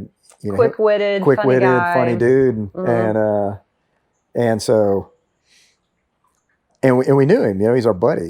So we're like, dude, okay. Well, maybe Shag will do it. He'll be kind of this guy, and he kind of knows Martin Brothers, and he knows what we're about, and he's seen our business kind of grow. In the early days, and I was still working at the bank. Man is still working at the bank, and for the first season of the show, I was working at the bank Monday through Friday, and keep in mind, like, my bank was aggressively merging with other banks. We would do one merger and acquisition a year. I was in operations, so I was on the merger and acquisition teams. I was doing a lot of traveling. I was doing a lot. I mean, it's super, like, you're mixing systems of banks. We were doing one a year. We did that for like 3 or 4 years, and it was. It's just, it takes a lot out of you. And you had to head all that up. Kinda. And so, I was involved at the top. And so then I would get off work and I would go down to the shop and I would bill customers and do payroll. And season 1, we didn't really have payroll, but because everybody was kind of chipping in. But I would go down there and shoot my lines, and we would go look for the cars, and we would go do all the stuff. So I was kind of working 2 jobs. Joe kept telling me, like, quit your job anytime. I'm super independent. Like, I am super one of those people that I've worked since I was 15. I've never had to rely on anyone. And I love my husband dearly. He was nice enough to make that offer, but I just felt like, oh my gosh, I'm giving up me, my own, I don't know. It was a weird thing. I can't explain it. I cannot explain it because I didn't want for anything. But I don't know. It's just a weird thing. So I worked that full year. And then when I saw that we were going to get season 2, I was like, okay, it's probably time for me to, because I would leave work early to go like buy a car on, on camera. And the people that I worked with were great and they let me do all that. And so I ended up quitting at the end of the year, and then I went full time over at Martin Bros and never looked back. Actually, it's like I've never worked so hard in my life, just doing like whatever. I just try to fill in where I can because I can't work on cars. I don't have the interest in working on cars. I actually don't want to, and I don't want to learn it. I'm not going to try to fit that role for TV because it does not genuinely interest me to work on a car. We've seen shows where they inject a chick in there, you know what I mean, in the show, and then the token hot chick and her cleavage is hanging down. And not all of them are that way. Some of them actually know how to work on cars. But then what they do is they try to inject them where they're trying to actually work on stuff. And they actually don't know what they're doing. Christy Lee can work on cars. Christy Lee can actually work on cars. There's, like All Girls Garage, they work on cars. They're really, working on cars. What's her name? Courtney Hansen. She's a car chick. Right? She's a car chick. But she was more of a host. But that was the thing. Like she didn't. They had her working on stuff at Overhaul. Well, the thing at Overhaul was cool because they were kind of hosts, but they weren't trying to make them, like this chick's going to. That's what I mean. It's going back to that authenticity thing. Like you're almost like you're staying in your lane. So it's like definitely. You were able to contribute. Mm-hmm. Yes. And probably bring a lot of corporate style knowledge and ideas. Like, do you feel like it was applicable at all? Oh yeah, definitely. There was a lot of stuff that I was able to cross over to. You could merge and acquire. Yes, to helping Martin Bros, and helping me be more efficient and able to help them in a better way, and support them. She's literally running the business, does the payroll, the bills, everything. She does everything, and then she's got to go, hey baby, remember we got to meet that dude. We got to go look at his car. You got to be over here. I'm like his personal assistant, basically. Yeah, and it's like, hey, you need to go look at this car. And she did everything. There was no TV set going on. This is real, it's crazy, man. You think back, it's like, how in the hell did we juggle all this crap? Yeah. It was a lot. It was crazy. The people that worked on the show, they were paid by Martin Brothers. They were employees of Martin Brothers, They worked for the shop, But and one thing that it allowed me to do, which helped us, was Joe's passionate about cars, and let me just be clear, I do love cars. I absolutely love the way they look, love the way they ride, love to, feel like, you're in a parade almost when you're going down the road. Everybody wants to look at the cool car you're in, and I love the experience and the lifestyle of the cars. But my passion is real estate.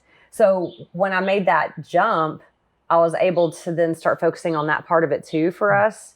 And so that completely turned me onto something else. We were doing the TV show, and then we were also buying and fixing up houses on the side and the TV show. I don't even know how we did that, and turn them into Airbnbs, and then we're building the industrial park, basically. Oh yeah. So every time somebody would come to us, because it was just one building at Martin Bros in the beginning with 5 acres. And so then we built a covered storage area because there was a need. And then people would come to us and say, hey, we want to rent some space. Do you have any? No, we'll build you a building. So now we have 7 buildings, plus we're now enclosing another 15,000 square feet it's going to be offices and a warehouse.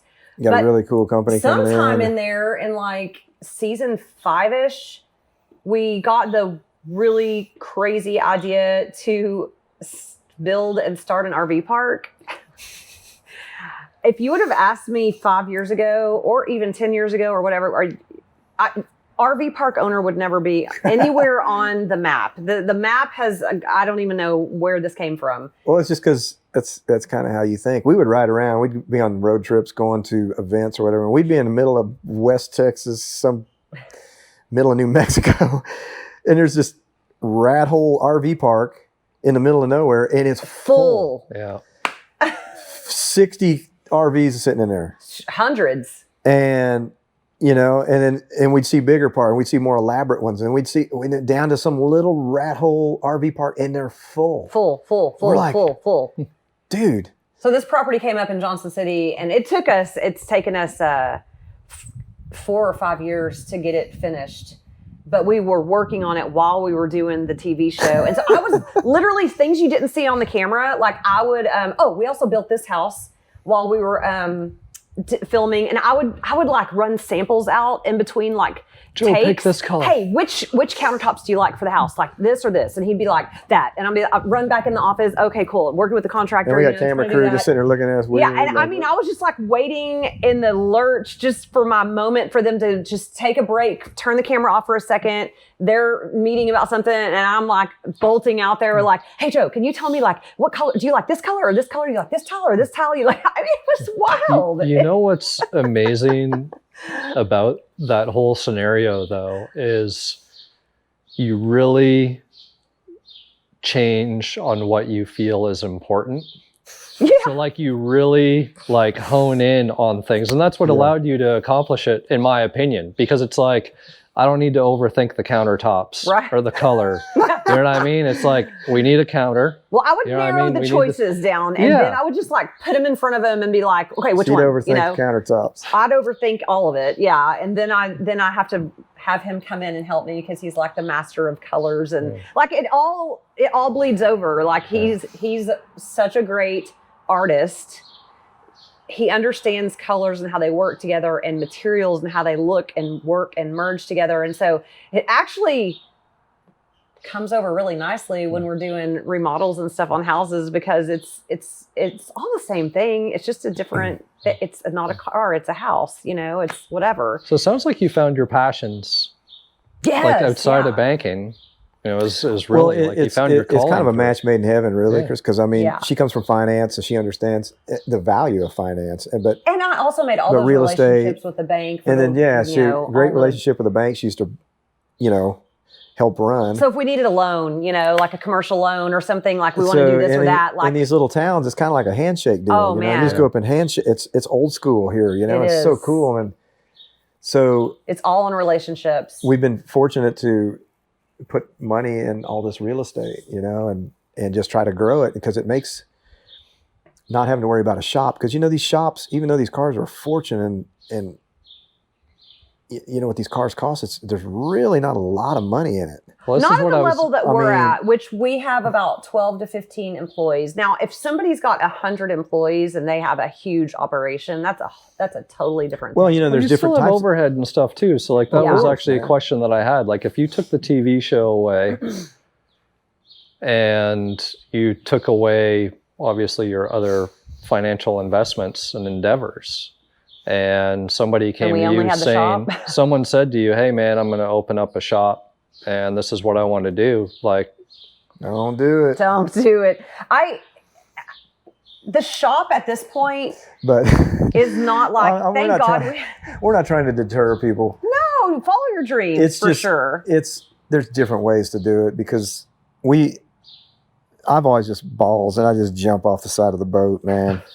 In the dark night, you know what I mean? I just jump off the ship. Hey, we'll swim. Hell yeah, it's only. Yeah, but we're also. I can swim to shore, We're also in a very expensive real estate area, so like our property taxes are through the roof. Just the insurance on the Llewellyn, the insurance on everything is pretty high these days. Just on the shop, on the car. The more expensive the cars are, guess what? Your policy needs to be a little bit higher, because you got to cover that. It goes on, and it just keeps getting more expensive. But the other part of that is, and it's not to deter people from wanting to build cars, but hey, come here, Llewellyn. Come here. It's kind of a deal where I did it just because I loved it. I quit high school. I didn't want to be inside a building. I wanted to weld. I wanted to listen to heavy metal and paint, and you know what I mean? I didn't want. But you have to be driven if you're gonna. But my drive. I was gonna say, I think you've proven how much you worked your ass off in order to get there. That's it, and my drive was relentless. Because a lot of my friends went to college and everything, and they're gonna do good, and they're gonna be this and that, and I'm thinking, oh. Meanwhile, his family's like just completely devastated that he's quit high school, like, are you sure that's what you, oh my God, and I just I couldn't take it, man. I just couldn't, I had to be out. But I got to say something. He is the smartest person I've ever known. For somebody, I mean, At least she thinks no, I'm serious. He's a total history buff. I mean, he reads all the time. He's self-taught with everything. And he quit high school. I mean, like I said, it goes back to that drive. Like, how good do you want to be at this, that, or the other? How far do you want to take whatever it is? And he's just super smart. Well, it's kind of it's survival instincts, really. I think a lot of people now, a lot of the younger people, everybody's so coddled now, and people don't understand work ethic anymore, and have a drive. And I just, thank God I had it. I had the drive, because I didn't want to live in a crappy house someday. I wanted this car. I wanted this bike. I wanted this part for my car. I wanted this. You know what I mean? I wanted all these things. It's like, well, man, nobody's going to give them to me. And so I had this relentless drive, thank God. And it was just a survival. It was a survival instinct to me. It was a survival instinct, really. And I didn't have any formal training on anything. So I kind of probably went the long way around the block, but I was fortunate enough to hang out with people that, would show me a trick or two, and I developed my own little trick. So, I mean, it's not to deter people from this business, because like I said, I did it. What I was getting at is I did it because I loved it so much, and I knew it. And oh my God, I can make some money off it. I can pay my bills with doing this. And how killer is that? Badass, and. But there's a lot of things that people don't see. Like, currently we have some amazing fabricators and assembly guys, mechanics, but they're all at different levels. So you get 5 fabricators, metal shapers, and we got one right now. This is his first car he's ever built. He's a hell of a welder, and he's really like absorbing everything like a sponge. But, if it takes him, or takes one of them, 20 hours to make this piece, and it should only take 10 hours to make it, you cannot bill for that. Yeah. And so that's what we mean with, it's hard. You can't just charge hours, just because it's, you're practicing on how to do something. You have to be realistic with these customers, and you have to be fair to the customers. You have to be good stewards of their money, because they are entrusting you with a large portion of their budget, their money, and these cars aren't cheap. And I take that seriously. I know you do too. Yeah, and like they're spending a lot of money, and they don't get to be there every day to see what's going on. Right. So, and it's just you want to give them the optimum bang for the buck. You know what I mean? And then a lot of times you can't charge those hours because you're experimenting. You're learning. Kind of experimenting, because each car poses its own weird thing. It's like, okay, well, I'm gonna try this. Well, it didn't work out. Okay, well, damn, I can't charge a customer for that. No, just gotta because I remake the panel. failed on my assessment of how this was going to pan out. You can't charge that, So you just have to be prepared for things like that. You have to be prepared to say, okay, we're not going to bill for that, but I still have to pay my employee for it, because that's fair. And then we've been fortunate to have awesome customers, and I mean, you cannot do it without the customer. I mean, you're nothing without the customer. And the TV show is what brought us these wonderful customers. So TV show brought us a lot. We're back to that. Like, the TV it show was a blessing. TV show was great. It was daunting, but there was lots of so many good things that came of it. There was, the merchandise did phenomenal, and then we had sponsorships. We had Ford giving us new dualies, and we had Lincoln Electric. We had House of Color. We had Ingersoll Rand. We had these companies, and they're just great people. And you can't really do it without those people behind you. So those were but we're in an extreme situation. I mean, we're extreme people, though. We're in an extreme situation because we were fortunate to have a TV show to showcase our shop, and then you have other shops that there's some of the most awesome builders a lot of people haven't even heard of, in my opinion. And that was one of the ideas. And some of the most awesome builders aren't even on TV. Yeah. And then so it's just where you take it, like the Roadster shop, those brothers took that bought the Roadster shop from one guy and turned it into what it is now. You know, they just, and it take a lot of money and a lot of guts. They had a lot of money behind it, but they took it and ran with it. You know what I mean? And so it's just, you think of that situation, those are rare situations, you know, and then, because most of us, we just do it for, you know, we'd rather just be in our one car garage doing this stuff because we love it so much. And if you don't think about the marketing and the merchandising and try to build a brand, it's tough. And it's tough for us. And we've been on TV for 7 years on this, you know, and then another previous 3 or 4. And it's still tough, you know, but that aspect of, we're very fortunate, but it will kick your ass. I mean, you better. You're talking about the TV? No, I'm talking about just having an automotive shop. Running a well, shop. I mean, just having employees is right there. Just, you know, that's, you know, you're dealing with humans, you know, and. Well, you're dealing too, you know, mainly males and everybody's. A lot of egos. There's some egos, man. And we've had a lot in the past. We've had some really good guys that have come and gone, and we've had some guys that we're glad to be gone. Yeah. You know, you can get one guy in there that can be a cancer, and you don't know how good you got it till the guy's gone. It's like, dude, I didn't know it could be like this. Yeah.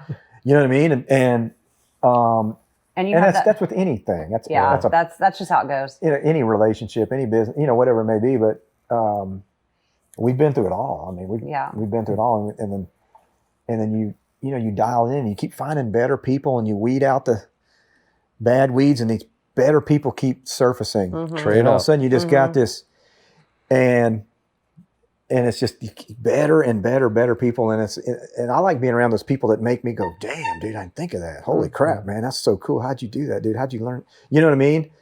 I just fascinated with people. I'm not fascinated by very many people, and the people that fascinate me, it's so cool, you know? and it's like, man, that is so cool. And you just love being around those people, you know? And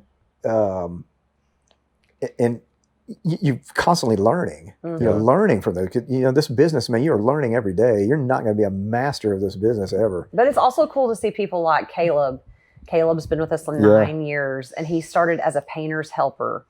And he's a world-class fabricator now. An amazing fabricator. Now he has he learned a little bit more every year, and he's really quiet, but you teach him something and he really wants to soak it in. And then Brian, his brother, was killer. You know, Brian's running his own, got a little partnership with but he the same way. He just picked it up really quick. There's some people that really pick it up. And Jeremy, our new one of our newer guys, he's picking it up really quick. I mean, then Jimmy's he's been doing it all along. He's you know, it's kind of like the NFL, man. This business, because it's a small world. Yeah. And you're kind of like, oh, I need to get this dude over here, but we got to move him here, and it's going to cost, you know, he's got to buy a house here, and we got to get this dude over here. And like Dave Kindig will call me every now and then, hey, Joe, I got this, you know, hey, man, this dude applied here, man, you know, and you know, you tell, you know, hey, man, you know, don't hire him. Don't hire him, or hire him, or don't hire him. They're great. And you know, it's like the NFL to get these really top guys, you know, and it's really hard, man. And then everybody's got to be cool. You can't have a dickhead. What do you call it? A dickhead. We try to have a dickhead free zone, man. Well, I think that, man, the whole personality thing is so important. Oh, man, just to jive. And It can be the kiss of death, or it can set the tone 60%. for success. I'd say 60%, not even 50-50, man. Because you know, somebody's got moderate skills, but they're super cool and they jive. They're going to learn. Have work ethic. And they got work ethic. They're going to learn quick. They're going to absorb. And when you got a pool of people like, you know, at our shop, everybody's going to learn something. You're going to learn. You got the best of the best right now working at our shop. And then we're fortunate. We had Chad there for 5, 6 years. Yeah. Now? Chad came from Roadster shop before it was the Roadster shop. You know what I mean? And he saw the whole thing grow and everything, and just a wealth of information. You know, super killer fabricator. Oh my gosh, his skill set was and amazing. You know, and me and Chad be on a car ride somewhere, and I'd say, hey, Chad, so man, you know, he'd pick his brain about stuff, and just it's incredible. You know what you learn from each other, from, you know, these people that have been and how important it is. You know what I Yeah. mean? And so that's kind of the important thing. But other than that, really, if you love cars, man, I'd say start it as a hobby. You know what I mean? It needs to kind of be like a hobby, and just A side hustle. and if you're fortunate enough to where you're making a little money at it, you just can't ever get to where you don't love it, because when that happens, Then it's a job. then it's a job, and then you're in trouble. Mhm. Yeah. And it kind of got like that for me on several occasions. But The why did I do this moment? Or what did I get myself Yeah. you into? get to it. I mean, the pressure would build up, and especially the network stuff. I was gonna say- Everything that was on my shoulders. Even when you own your own business, if you have a TV show, you're working for someone else. So he was the boss, but he had a boss, and that was cool. But there were some days that that was. And you had the best bosses of bosses, probably in reality, from the Well, TV I mean, perspective. it's Yeah. weird when you get a check and it's from Warner Brothers or it's Discovery Channel. It's like, whoa, wait a minute. This is a lot of weight on our shoulders. You know what I Yeah. mean? Yeah. And we're carrying this load. We got to deliver the show. We have a lot on our plate, man. And we don't even get a producer credit. You know what I mean? You ultimately did get one. Finally, I got season one. 6 Like or last 7. season. I'm like, wait a minute. You are producing this show every day. I'm like, wait a minute. He didn't get Damn. paid for it, but he got the credit. Oh, man. So speaking of talent and people, real quick, some of the familiar faces. Where are they now? Well, Bama Brown just retired from radio, but he lives 15 minutes from here. We see him every time we go to a car show locally. Bama will go he with comes us. You know, he'll go Okay. with us.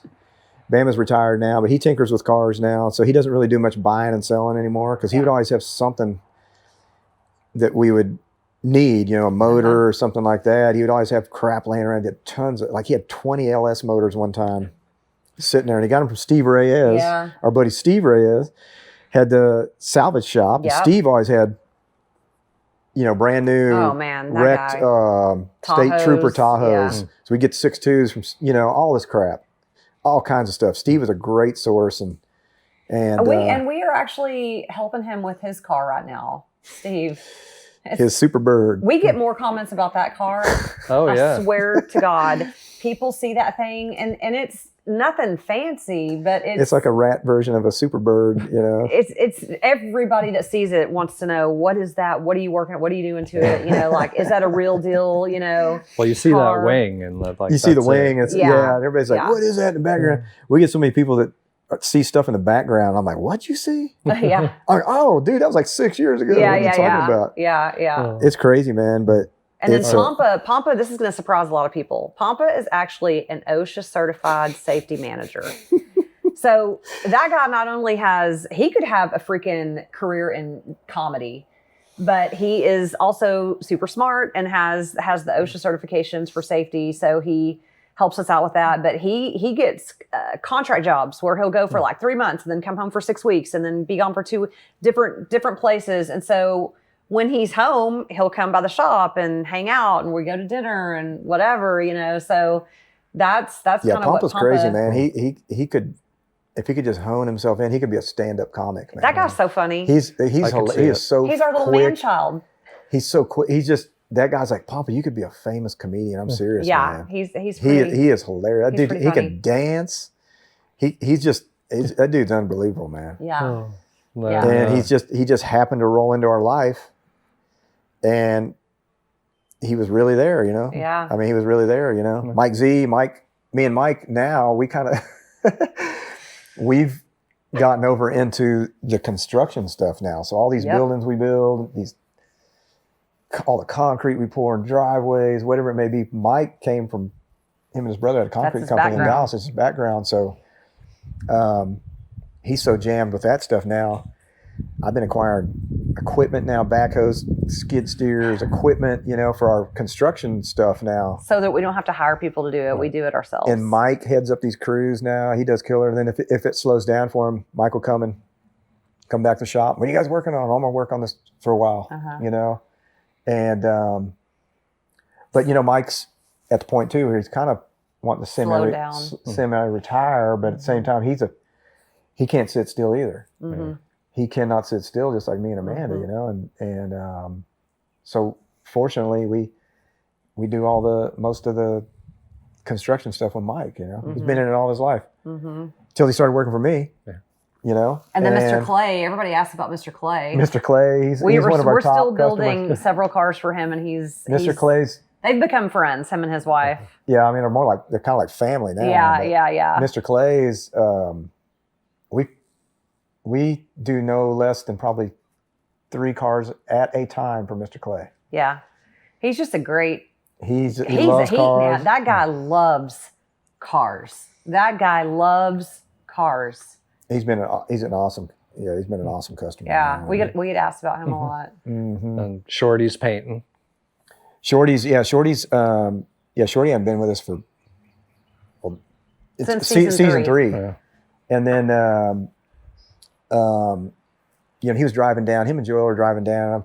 Yeah. And it was an ass whipping for him too, you know, and it's just, you know, couldn't have been fun, intense. And then 3 years of commuting. I mean, you know, that's rough. Then there's talking about, because I remember talking to Rob Curtis, like, man, you know, this could be like a spinoff deal for them. You know what I mean? And sure enough, finally they got it. They got it going, you know, and off the success of Iron Res, it was probably a pretty quick instant green light, you know, and so it was kind of cool, you know. Another show spawns off because of the success of this show, you know what I mean, and you know, even the producers, when they were getting ready to green light that show, they called us and they're like, "Is this cool with you guys?" Or well, of course, you know. I mean, have at it. Yeah. You know, so anyway, I mean, but I think he still paints. I don't. Sure. I don't Yeah, know. Shorty. I don't know. He's got a really cool shop in South Dallas area, and I think he just tinkers. You know, he'll do some small jobs, nothing. He's like Mike though. He's trying to slow down too, I think. I mean, I haven't talked to him in a while, but yeah, Joel is kind of doing his own got thing. his own thing going, and a little shop, and then I'm trying to think. Manny was on the first season. Manny was cool. He was a local Austin character, Oh yeah, man. Known him for years. And my brother was on there a little bit, but my brother was kind of more behind. He was one of the producers, so he was kind of responsible for getting the show going. He helped out in the beginning, and but he was more behind the scenes guy, you know. He enjoyed the behind the scenes stuff. And what does he do now? He's kind of got a small. Well, he does everything. My brother, his brother's so talented. He can literally do anything he wants. Older or younger? He's 17 months younger. Okay. And but he's crazy, man. He'll just get this crazy idea, and all of a sudden he's doing it. And he'll get bored with it, and he'll start something else. Talk about entrepreneurial mindset. That guy is it. That guy has come up with so many ideas. But he's got really great ideas. He's got a short attention span like me, you know, and but I think that's the thing with my brother. He just kind of loves the freedom of not being locked down to anything. Yeah. And he just commitment issues. Yeah. He just rolls through, and he's done everything. He's just done all kinds of crap. Yeah. I mean, just he can do anything, man. He's a trip, but he just gets bored with something. He starts something else up, does great with it. You know what I mean? And he's not real materialistic. He doesn't care about having 30 cars, you know, and giant house and all that. He doesn't care about that. Does that mean you're materialistic? Not really. I don't think you are. I'm not really materialistic. I just ended up with this crap. Like this house, me and Mike built it, and my brother. Your brother did. The three of us built this thing, and then we had some contractors come in behind us and help us, clean up. Me and Mike welded this whole thing together, man. Yes, the red iron was all Mike, and then your brother came in and did the framing and some of the other. That's how we operate. We just do it all ourselves. We do, Yeah, we literally do everything ourselves. We try to. I mean, when I say he's on a tractor half the time, he's literally on the tractor doing what needs to be done. Clearing land or building whatever. Yeah. I mean, it's so we're not materialistic. We just do dogs count? Sure. Does that mean we're materialistic? We always got a huge collection of dogs. Yeah, we definitely. And they can cost a lot of money. Yeah. But I mean, all the cars are just stuff I've acquired, and most of them were junk when we got them, or just, Well, they were most of them projects. you had well before I was ever with you, and you bought them. I mean, like decades ago for nothing. Just, Yeah, they're not- all my old cars I've kept. they were just good buys that you came across. and slowly build them up. But yeah. we're not buying brand new crap. We're not buying. You know what I mean? We just we want to create it ourselves. Yeah. Man, you know what I mean? Who are we missing? Shag. Shag, yeah, yes, Shag. He's so Shag had a electric bike company while he was doing the Iron Res thing, and like they would do tours in Austin, and then he sold that. I don't know, maybe a year or so ago. So he sold that. So I haven't talked to him in a few months, so I'm not exactly sure what he's into right now. But I know he did recently sell that company, so he's probably looking for his next venture. Entrepreneurial Yeah, move. yeah. He's a hell of a salesman. That's what he's done his whole life, and he's a great marketing guy. So whatever he's going to be doing, I'm sure Shag's, it's gonna be, he's just got the great gift of gab, man. You know what I mean? He just Yeah. that's his deal, man. Mhm. He's yeah. So what was your favorite build in 7 years? Man. Well, what's funny? People ask me that all the time. Which is favorite one? And really, I mean, I have my favorite styles of cars I like, but there were some of the projects that were really challenging, kind of like the Dean's Hudson, the 36 Hudson truck, because Every piece was handmade. everything was handmade on that thing. And so, as we started figuring the show out, we're not wanting to do these cars that are, we're going to do a little quick paint job and we're going to do this and do this. And, we wanted them to evolve into some nice cars, but we still had this crazy schedule to abide by, Mhm. So fortunately that thing, we were able to break it up over a couple seasons. And I know you love Clay's Red Nova too, the 66. the Red Nova, yeah, that thing too. We had to break it up over a couple, and it didn't even get painted in the On TV. season it was Yeah. in. It was just there was no way to get the car done in that time frame, and Mhm. so we would show it in bare metal, Right. which was cool. And so that Hudson was really awesome. The Your Nova was 67 awesome. Nova, your Champagne Nova, your Catalina. The Catalina was a good one, but they were kind of more mild builds. I mean, they're way more milder than the stuff we're doing right now. The stuff that's on. Well, it doesn't have to be your favorite because it was like an extensive build. Well, yeah, no. I mean, no.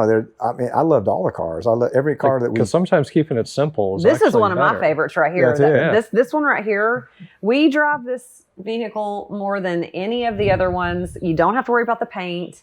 It likes to go. It's reliable. I mean, it's Mhm. just solid. It's Well, what's your solid. favorite one? Well, I mean, I love my square body, but I really love this 56 Ford. I mean, because the reason it's one of my favorites is because we take it out a lot. And so for me, it's more about enjoying it. Sentimental memory. Yeah, it's enjoying it. Well, it's just you but know. I love the Impala, the 60 Impala. That's 60 Impala, yeah, it's obviously getting remade right now. It's went through a lot of Love that phases and car. it keeps getting more involved. But like the And you Catalina, love your Riv. the Riviera, yeah, and it's still kind of how it was when we Well, you did that in one like 25 years 02 ago. or something, yeah. And now I want to redo it. I want a nice frame and big motor. So we'll probably cover this when we go through in a video going through some of your cars, but what's it like having what would be a turnkey Ferrari versus something you've built blood, sweat, and tears? Well, the Ferrari, I've always loved Ferrari because of the heritage of them. You think back, the early Ferraris, you think of Enzo Ferrari and those guys.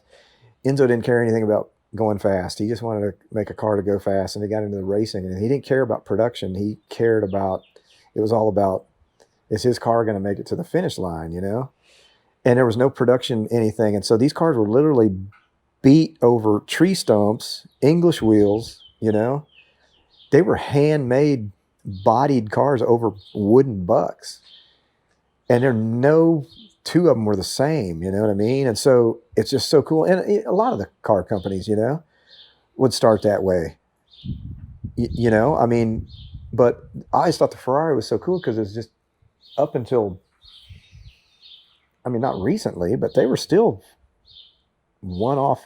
You know what I mean? They're still a handmade car, kind of. You know, now it's not that way. They're up to modern production now. But could you see yourself building an exotic and not American muscle? I always thought just the shapes of the Ferraris are so cool. You know, you have the other stuff, the Lamborghinis. You know, everything's so high tech now and cool and everything. But the Ferrari was just so raw. It's just like that's kind of where the supercar started. You know, the European supercar. And I love all cars. I mean, I love Mercedes. I love everything.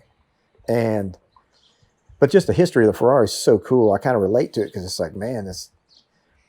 You know, and then like World War II, the building got bombed, and you know what I mean, and he had to start over. But the big difference in the two, the difference is the two. You can't, you know, somebody can go buy a Ferrari, yeah, that's cool, you know, and really the only thing cool about it is the fact that they can go and buy the Ferrari, you know what I mean, but to hand redo a car, you know, especially like something like the Hudson, where you end up making almost 80% of the vehicle.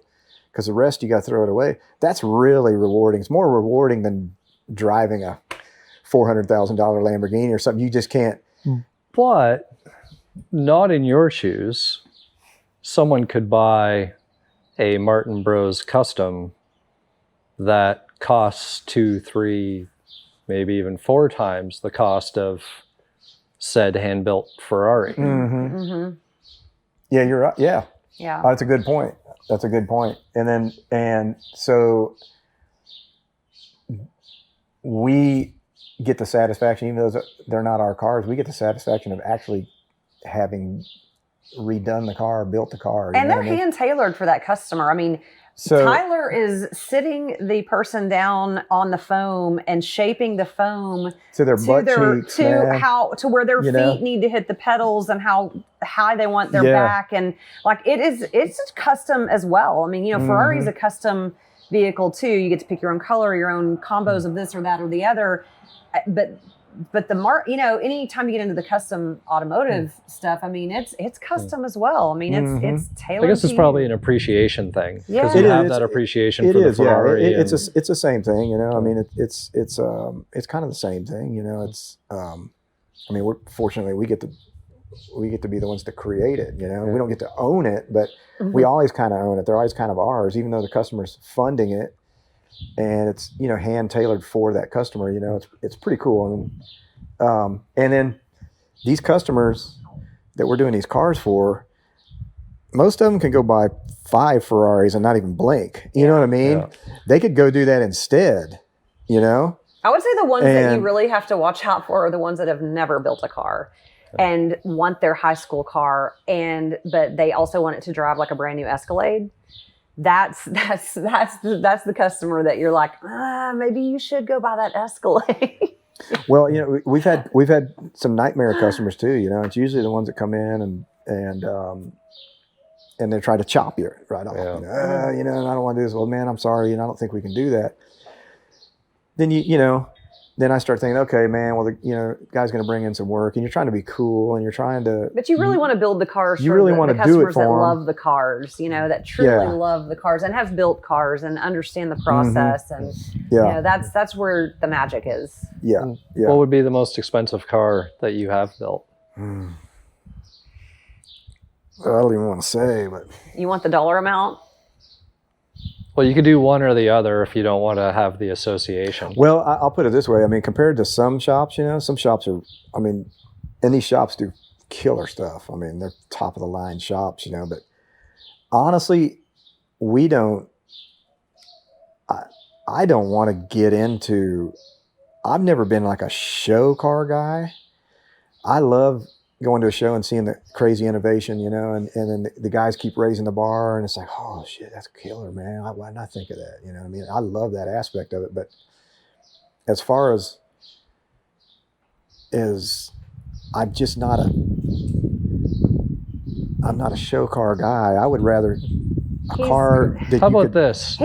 Which car had the most hours invested into it? So there's a car that we've done recently that is there's about $1 million in it. But you have And- to also keep in mind that car left our shop for paint and body, and the paint and body bill on that was, it's out of our control. Yeah. There's- Well, the thing is, some of these cars snowball. They get Yeah. they get If out you of don't want that in there, just tell he's the they editor. get out. No, it's fine. I'm just saying these cars You gave me snowball. a funny look. Some of these cars, well, you got to remember too. Like, let's say, okay, fine, it's $1 million now, but let's rewind the clock 10 years. What would that build? Because I think a lot of people don't necessarily know what today's That's a market great- is. that's That's a really good way to great- look at it. well, so I can tell you the timeline really, and it was around COVID. Hmm. So around COVID, the worst time to build a car. well, Everything tripled. So here's the thing. Here's the thing that's crazy though. So COVID kicks in, and the reality of COVID kicks in. It's like, oh shit, what's going on here? What are we doing? We got assholes coming. We're at 40 miles out of the big city, and they're wanting us to, potentially shut down. And it's like, wait a minute, what's going on here, man? Holy crap, dude. What is going on here? So Amanda's calling customers. I'm calling every one of our customers. Would you We're like like, us to stop the build? Hey, should we keep going? we What are got we some doing? crazy stuff going on here. Every one of them said, keep They're like, going, hell put your no. foot on the gas Yeah. and go. It was the craziest thing. Wild. And all the shops are that way. Every one of them. It was like the world was going to end. But nobody wanted to stop building cars. And everybody, before they die, before COVID going to kill them, Uh-huh. they want their badass car. They want their Yes. badass house. They Yeah. want this. They want whatever it's going to be. I don't know what it was. It was wild. But it went crazy. But then factor in everything went 60% higher. Yeah. Everything just skyrocketed up. And then in the car business, we couldn't get LS3s, couldn't get LT4s. You still can't get LT4s. We're still, there was just, everybody was building. It was crazy in the car world. The rest of the world, it was going crazy, man. I mean, it was like just. But it also changed. It shifted how and when and how hard people want to work and all that stuff happened. So when all that stuff happened too, you can't find people that want to work, not necessarily us per se, but a lot of people working from home, people not wanting to go in, so that really shifted the mindset of just the general population. So what that did was it caused people to start looking around for other jobs that really gave them what they were looking for in life. And then it actually started moving some of the, the people that would work at our types of shops around. And then it forced us, we had to get serious. We started offering 401k, benefits, like, all the paid holidays, PTO. We didn't do that before when we first started. We just didn't offer that. But what was crazy But to be too, competitive, we had to, because everyone was just stepping up their game. So that makes your business more expensive, which means the car's going to be more expensive, which means because you have to the pay welding for the gas, talent. the steel, the everything Metal. more than doubled. Paint. It was insanity. And then you got to tell, and then of course, everybody in the world's experiencing it. So the customer kind of understood, okay, well, this Yeah. is going to double. And all of a sudden, it was just balls to the wall. Everybody was, crazy. all the shops were just jammed, and everybody was just, it's like the world's going to end. Let's finish our cars. So and it's then doubled. Tripled. shop Tripled. rates went up. Tripled at So this least. $1 million car, how much do you Shop think? rates went up. How much would that have been? So pre-COVID, what would it cost to build? It would probably be half or a little less. Yeah, $500,000. 400, 500. But Do you think it's sustainable where the market is now? I don't know. We don't know.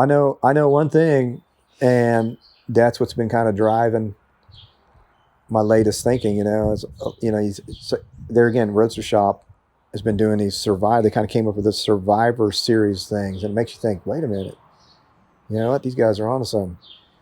And taking a nice old car that might have been restored 30 years ago and putting it on a trick frame so it rides nice, doesn't ride like a piece of crap. Get rid of the 327 that overheats, and put in a nice LS, 500-600 horsepower with air conditioning. Oh, everybody wants to go fast. and 500 all or these 600 horsepower is like kind of the Well, starting everything's point. fast. Everything. But what I'm saying is I think it's getting to a ceiling where people are like, man, wait a minute.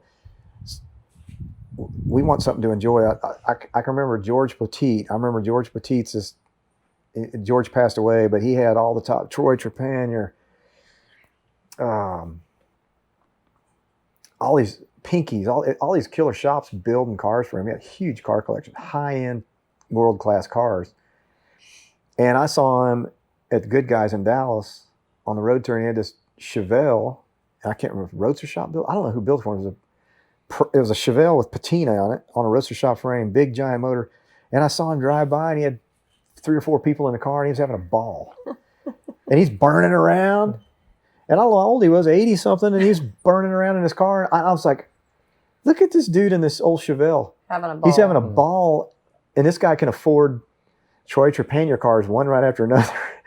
and he's having a ball in this Chevelle, and so many customers are like, we've had customers like third car in, they're like, dude, this is kind of not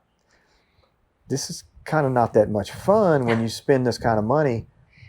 Paint and interior and all these things are just astronomical because all the shop rates have went up, and you have to do that because now really good people are in demand. You have to give more money to them, so shops are fighting for good people. That's got to go up to make the shop even stay open.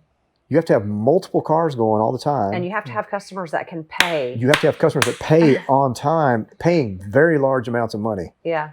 And when it's all whittled down, once the insurance, everything. Property taxes. It's amazing what percentage of that billed shop hour whittles down to. Oh, man. The only way you survive is by having 10 cars going. Yeah. Because if your shop rate's one of the top and you're not making that much money. Yeah. Right. And Yeah.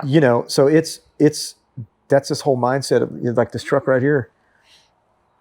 This is my first real, what do you call it? Patina vehicle. Hey, it took what?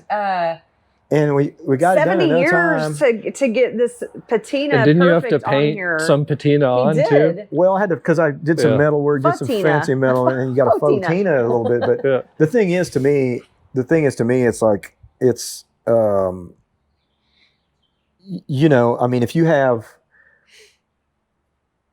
I can remember seeing patina cars way back in the day, and I thought, man, that's kind of cool, man. What a trip, man, dude, coming to Good Guys with no paint on his car. This guy's got balls, And then to me, at first, I kind of thought, that's kind of lazy. But then I got to thinking, you know what? No, that's smart. Genius. You got a killer ass old car, and it's telling this story.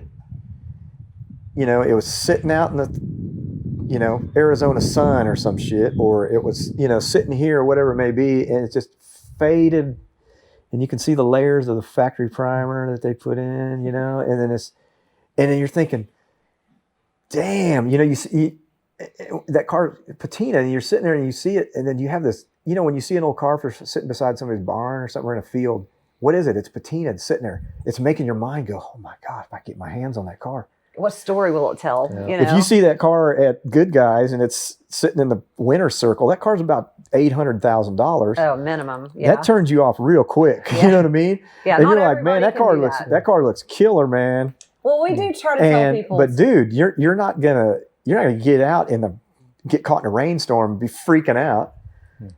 And these patina cars and these survivors like the Roadster Shop does, and all these shops are doing these cars, and it's just genius, man. I think it's so cool. But you can always go back and paint the car later. You can do it later, man. Or I've seen cars where cars leave the shop, they go get test driven, and we got to hang that 3M spark mat on it, or whatever the hell you call it, just to not get a rock chip on it. Yeah. Or you finish the customer's car and everything's painted underneath. There's polished exhaust. It looks cool, but don't start that bastard. I mean, it looks awesome, dude, but you bondoed and fingered the whole frame and molded it and buffed it and everything. That's badass. I understand. That's a lot of work, but what in the hell? Go drive that car in Texas and make the 50-mile loop we do to test our cars and bring it back and put it on the lift and see what it looks like. Yeah. Dude. It's like, what do you, I mean, what are you? It's going to be chipped, and it's going to be bug guts, and there's going to be something leaking out of it. You know what I mean? And but he's always leaned into and I think this goes back to who he is and what he likes, but he loves to drive the cars. So he has always wanted to build drivers, and they have just over the years gotten nicer and nicer and nicer and nicer. And so he's building like high-end drivers now, but really he just wants to build really cool, nice drivers. You know, it just evolves. People bring you pictures. I want this. And we're like, well, that's a $2 million car. So which part of it do you want to keep, or what do you like? And what, you know, it's crazy, man. The steering wheel. It's crazy, yeah. Oh yeah. By the way, the steering wheel in this car was about $6,000, dude. Okay. You know what I mean? So people come in with these crazy dreams, and you can get quickly carried away with get your calculator out, dude, and start adding this up in your brain, and it'll run a lot of people off quick. Ultimately, you want to build what the customer wants. You don't want to run anybody off, but it's like, man, man, I'm sorry, but you're shooting your rocket a little high, dude. You do try to guide them a little bit, so that, because if they're sitting there telling you, I want to drive this to cross country, I want to drive this to car shows, I want to drive, but then they're telling you, and you're like adding it up, and you're like, okay, this is going to ultimately be like close to $1 million when we get done with this, and you're like, well, and you just really try to kind of steer them more down a more practical path, maybe, Well, speaking of unrealistic expectations, because that's pretty much a fun topic. Yeah. Let's talk about, and it's probably a good way to close it out too. Yeah. Social media. Oh gosh, yes. Okay. And the dangers. I guess, there's positives, yeah, right? There's lots of positives. You know what I mean? Like this is social media content, what we're doing. Well, sure. We are shooting something with $1,500 equipment without $150,000 of choppers and 12, 14 crew. Yeah, you're right. Man. You're exactly right. And that's the thing. And that's a great point, because I think what it's evolved into. And at first, and I was a late getting on the bandwagon. I've had the luxury of being, on TV, and to be able to get on TV is really hard. It's a long shot to get something on TV, and we're very fortunate in that, you know what I mean? Because there's hundreds of people more talented than us that should be on TV, but we've had that luxury of TV. And so now everything's, it started with the streaming, started with everything, man. The YouTube. Mm-hmm. And everything's YouTube now. Everybody's got a YouTube channel now. Everybody wants to be on TV. Everybody thinks they need to be heard. Everybody thinks they, But that has sparked a lot of cool creativity. But the thing is, it has. And so to stand out in YouTube, which that's hard, man. You got millions. When we were on TV, we had maybe 2,000 channels on TV. You know what I mean? And then before that, there was maybe 800 channels, on your satellite dish or your cable, whatever. You know what I'm saying? So now you got YouTube, and so now you kind of start to realize, okay, there's a value here. To me, at first, I would see these clowns, post a picture. I don't care what it is. In the car world, it'd be some joker worked on some little piece. Yeah, that's so cool, man. It looks killer, dude. You got it, man. It looks like you got stamped in Detroit, dude. You know what I mean? And then, but dude, you have to grind that thing up. You have to sandblast it, and you have to bolt it underneath the car. It's going to be grimy and greasy and nasty. And some customer just got done paying you to make that thing look so badass on Instagram. You know what I mean? But obviously that person took a lot of pride in that part. That's cool, to have that pride, to have that stuff. But you got millions of people now that think they need to be heard. You got stuff on YouTube where competition. Everything's got to be a shit sandwich, man. Everything's got to be everything. Not everything, but a lot of stuff is this. What do you call it? We're gonna tear crap up, and we're gonna, you know what I mean? Destructive crap. It's like train wreck crap. You know what I mean? A lot of train wreck crap. And then people eat it up, man, like junk food, man.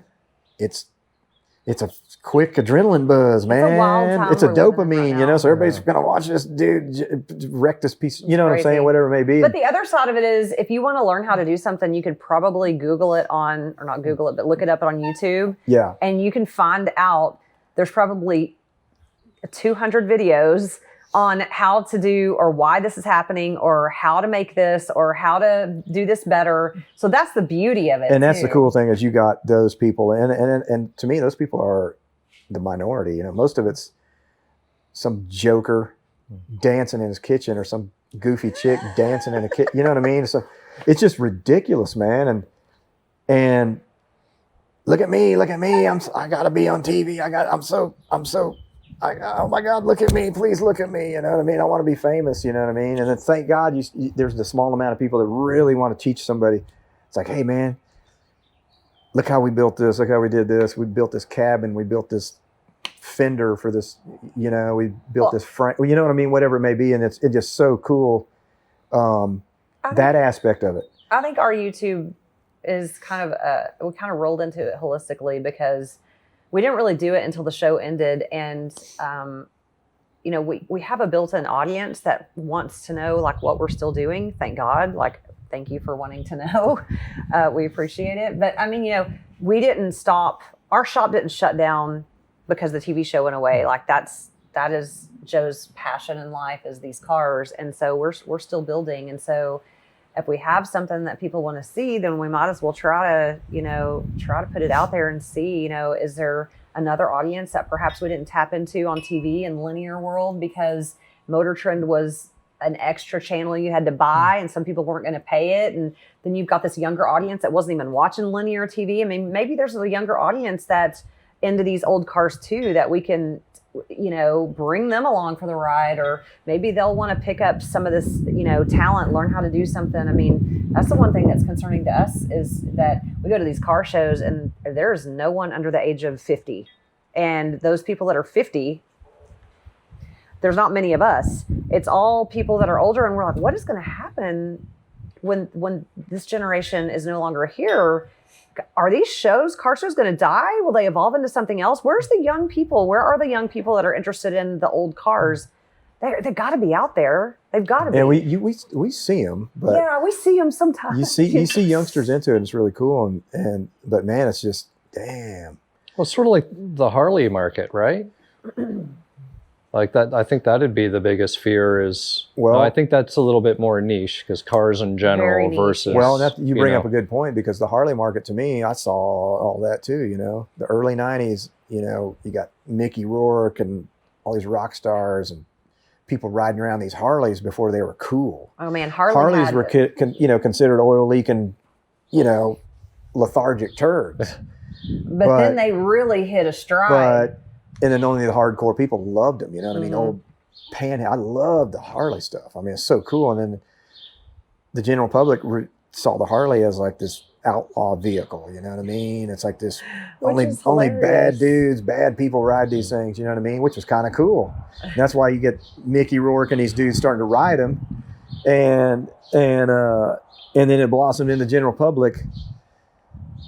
And then it's the guy in the office job now. So now you got the office guy wanting to put on the leathers and, you know, and ride around and look be another character on the weekend. His chains hanging down. Yeah. And it's like, damn, dude. I mean, those people are what pay the bills for that stuff. And everything evolves. But with Harley, it's kind of one of those things, man. It's just like this cult following, and then it was super cool, and it turns into these corporate people with oversaturation, these big ideas of crap, you know what I mean? And we got this idea, we're gonna do this, and this is what's in you. Ruin the whole essence of it. But still, in the end, it's a Harley. The hardcore people it's a Harley, you know what I mean? And so, but Harley too, man. When the mid '90s and all the crazy chopper builder stuff going on, you know, we're all building everything's based around the Harley engine. In those times, it's based around the Evolution engine. Everything. It was just like everything was based around the small block Chevy. All the aftermarkets companies that made billions of dollars because Chevy came out with small block and then the big block. You know what I mean? Yeah. And you think of all the stuff that, formed around. So Harley, to me, and it took them 15 years, but man, now you go to Harley and they got killer wheels on it from the factory, badass paint jobs. They're already lowered. They have killer exhaust on them. There's not much you can really do to them. Yeah. Used to be, you go in and buy them and it's like, what your grandpa would buy. You know what I mean? An old dresser, man, little tiny wheels. And well, that's kind of where we're at with the car stuff now, too, though. Like, how many different ways can you do a 69 Camaro? You know what I mean? What can you do to it? That's a good question, man. Even a new car, right? Like the whole car audio thing, it's like car stereos are good from the factory. Yeah. You got 21-inch wheels from factory. You're exactly right. Exactly right. And so it's like they finally catch up. It's like, wait a minute, man. Why don't we just make them come from the factory like this? Mm-hmm. And Harley did that. And you can just go buy a badass Harley now. And the aftermarket, I don't even know what it'd be like being an aftermarket. I know the exhaust companies do really good. But that's a great point, man. It's a great point. These big companies evolve, and then it's like, what? Okay, what next? Now, what do we got to come up with? Yeah, I don't want to say it's like that in the car world, but it just seems like a certain era of cars, which is the 60s, and it's evolving into the 70s, 80s, and 90s now which is super. It's awesome because the next generation is coming on. But that's the big fear. The big fear is we see these younger generations. We're seeing younger people now don't even care about getting their license. Oh my God, I know. They don't even want to 17, 18, 19 years old. I was counting down the hours to when I was 16. I took driver's ed in high school and got a credit. Dude, I drove myself to school when I was 14. I mean, outlaw style. Yeah. I'd wait till the parents leave. You did live across the street from the high school, but I'd sneak over, man. Hell yeah, I'm 14. I went to my driving test. I didn't have a license. Nobody dropped me off. I drove up there, and a dude giving me my test was like, "That's so Joe. That's so Joe." That's the fear, man. We got people who don't care about getting their license anymore. Yeah. All these people want to do is sit on there. All they want to do is sit on the phone. I'll get an Uber. I don't need to drive. Okay, well, cool. If you're drinking and partying, you get that Uber, dude. Yeah. Don't be a dumbass. Nobody wants to be independent, self-reliant. But what's going to go on when nobody cares about?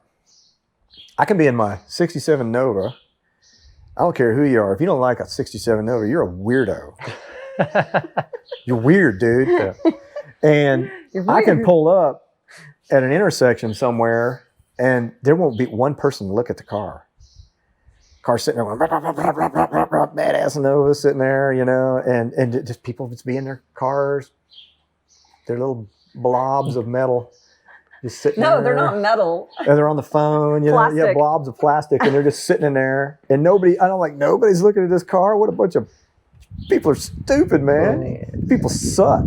We're just trying to You know what I mean? It's so weird, man. It's so weird what I don't know, man. I think through the YouTube thing, it would be really cool to see it evolve into, like, I'm not saying we want a younger audience, but it would be cool to find those young people that are interested in the old stuff still and interested in learning how to do it. Like how do you make this? How do you make it do this? How do you, they're out there. I know they are. I think it's just like the inspiration aspect of it. Yeah. It's not always about views. It's not about any of that. No. And then, like I said earlier, it's kind of one of these things. We came from linear TV, and it's so hard to be on a linear television channel. You know what I mean? Well, in the era that Iron Res was, because that's when everything was going to streaming, like everybody was really pushing the streaming. So it's like we'll tell people now. We'll get some people come up. And it's mainly the older crowd. And, well, man, when are you going to make new shows? It's like, I don't think they're going to make them anymore, man. The network's kind of put a hold on, that's kind of done, you know what I mean? But you can see our new stuff on YouTube, and they're like, they just kind of glaze YouTube, over. okay. The older people. And they're just like, YouTube, Okay. But even some of the younger people, too, they're just like, okay. Because, anybody can have a YouTube. That's the thing about it. That's all we watch is YouTube anymore. Now, that's all we watch is YouTube, man. We just, there's so much cool stuff in it. And it's kind of like, and then you think of it this way, okay, well, to be successful in YouTube and to get enough views to justify keeping up with filming your antics every day, that's something, because you got millions of people you're competing with. But you did say you did a whole season out of pocket. We did. So if that should speak volume to the kid that hasn't got his driver's license yet, that you literally, like, there's serious grit, risk, commitment That was a big risk, involved yeah. Mm-hmm. in anything. Like the TV show didn't necessarily, even if it knocked on your door, it's not like you were getting a paycheck. Right. Right. Exactly right. You know, like you had to Yeah. put time, you were You had just to as put time in committed and make it into work. it as they were with you. And that was a good point too, because when we did that, after that first season, we were like, man, we ain't doing this again. That was fun and everything, but hell no, we ain't doing this again. And then they're like, hey man, this Knock, knock. this thing did really well. You guys, you know what I mean? We should consider a seat, and it just blew up. Yeah. And fortunately, we stuck with it. But we took a chance, though. I But think it was a what he's big saying. chance. Like, we It took was a big chance, financial chance, and it paid off. and Big time. yeah. But the beauty of the YouTube too is, I mean, if I think it's cool because you can still kind of show what's going on, but it's more raw, you know. Like on the TV, we have 45 We minutes. didn't have control of the editing. We did not have control of anything they put in there. If you think about this, the cars are usually a minimum of 3,000 hours, more, especially these days. So if you think about, the film crew was there for 3 days a week. So they're probably one car, they probably got 1,500 hours of footage. That car, if it's a 2-part episode, was getting 88 minutes. Yeah. On TV. So So there's think about so what much- wasn't included. There's so much stuff that It got, was crazy. and some of the coolest stuff. Like Yeah. I'd get pissed. But we sometimes. had no control over that. Now we do. That's the beauty. We would watch a rough cut, you know, here's what the show's going to look like. You know, it'd be kind of rough version. And be like, oh, what happened to this scene? Why'd you Yeah. cut this out? Why'd you Well- cut this out? Well, you know, we'd have great editors, but at the same time, you can't put everything in there. Yeah. It was But then at the tough. same time, I'm thinking, well, they would rather see that than this, you know what I mean? And That's what I hope the people that are following us from Iron Res understand with the YouTube that we're doing now is we're not going to finish an episode or a car on an episode. Yeah. We didn't have the opportunity to show the really cool, gritty stuff it's like a black art, you know? And now we have the opportunity because we're in control. So we want to show that stuff because there may be somebody at home in their garage that's stuck at that point in the build and they don't know how to get over the hump. And if they see Joe or Jimmy or Jeremy or Caleb or Dalton do it, maybe they'll get over the hump and finish their car. or just be inspired to work on it. Yeah, that was the coolest thing. Is people would say, "Oh man, I had this old Mustang in my garage. Man, you guys made me want to get out and work on it." I started working on it. Yeah. Then I put a flat screen in my garage. I'd watch you guys while I work. You know, and it's like that's the coolest thing to hear. Is that you get some dude off his ass to go try to finish his car. Yeah. You know, and then with the YouTube, I think it's cool too because everything's so raw. We were so used to polished scenes and everything had to, it was I mean, it polished was up and real, it was lit. reality, but if you didn't say it with the right tone or if you didn't have your smile wasn't big enough, they might make you re-say it, you Right. know? Yeah, can you say that? Can you explain that again? Oh, okay. Let me get back under the Somebody car. was talking behind you or somebody was beating a hammer over here. Can you say that one more Yeah. time? So Oh. the raw thing is what's so cool about the YouTube, and the quality of it, just being raw is just there's so much more quality in the projects because there's no time constraints. There's no,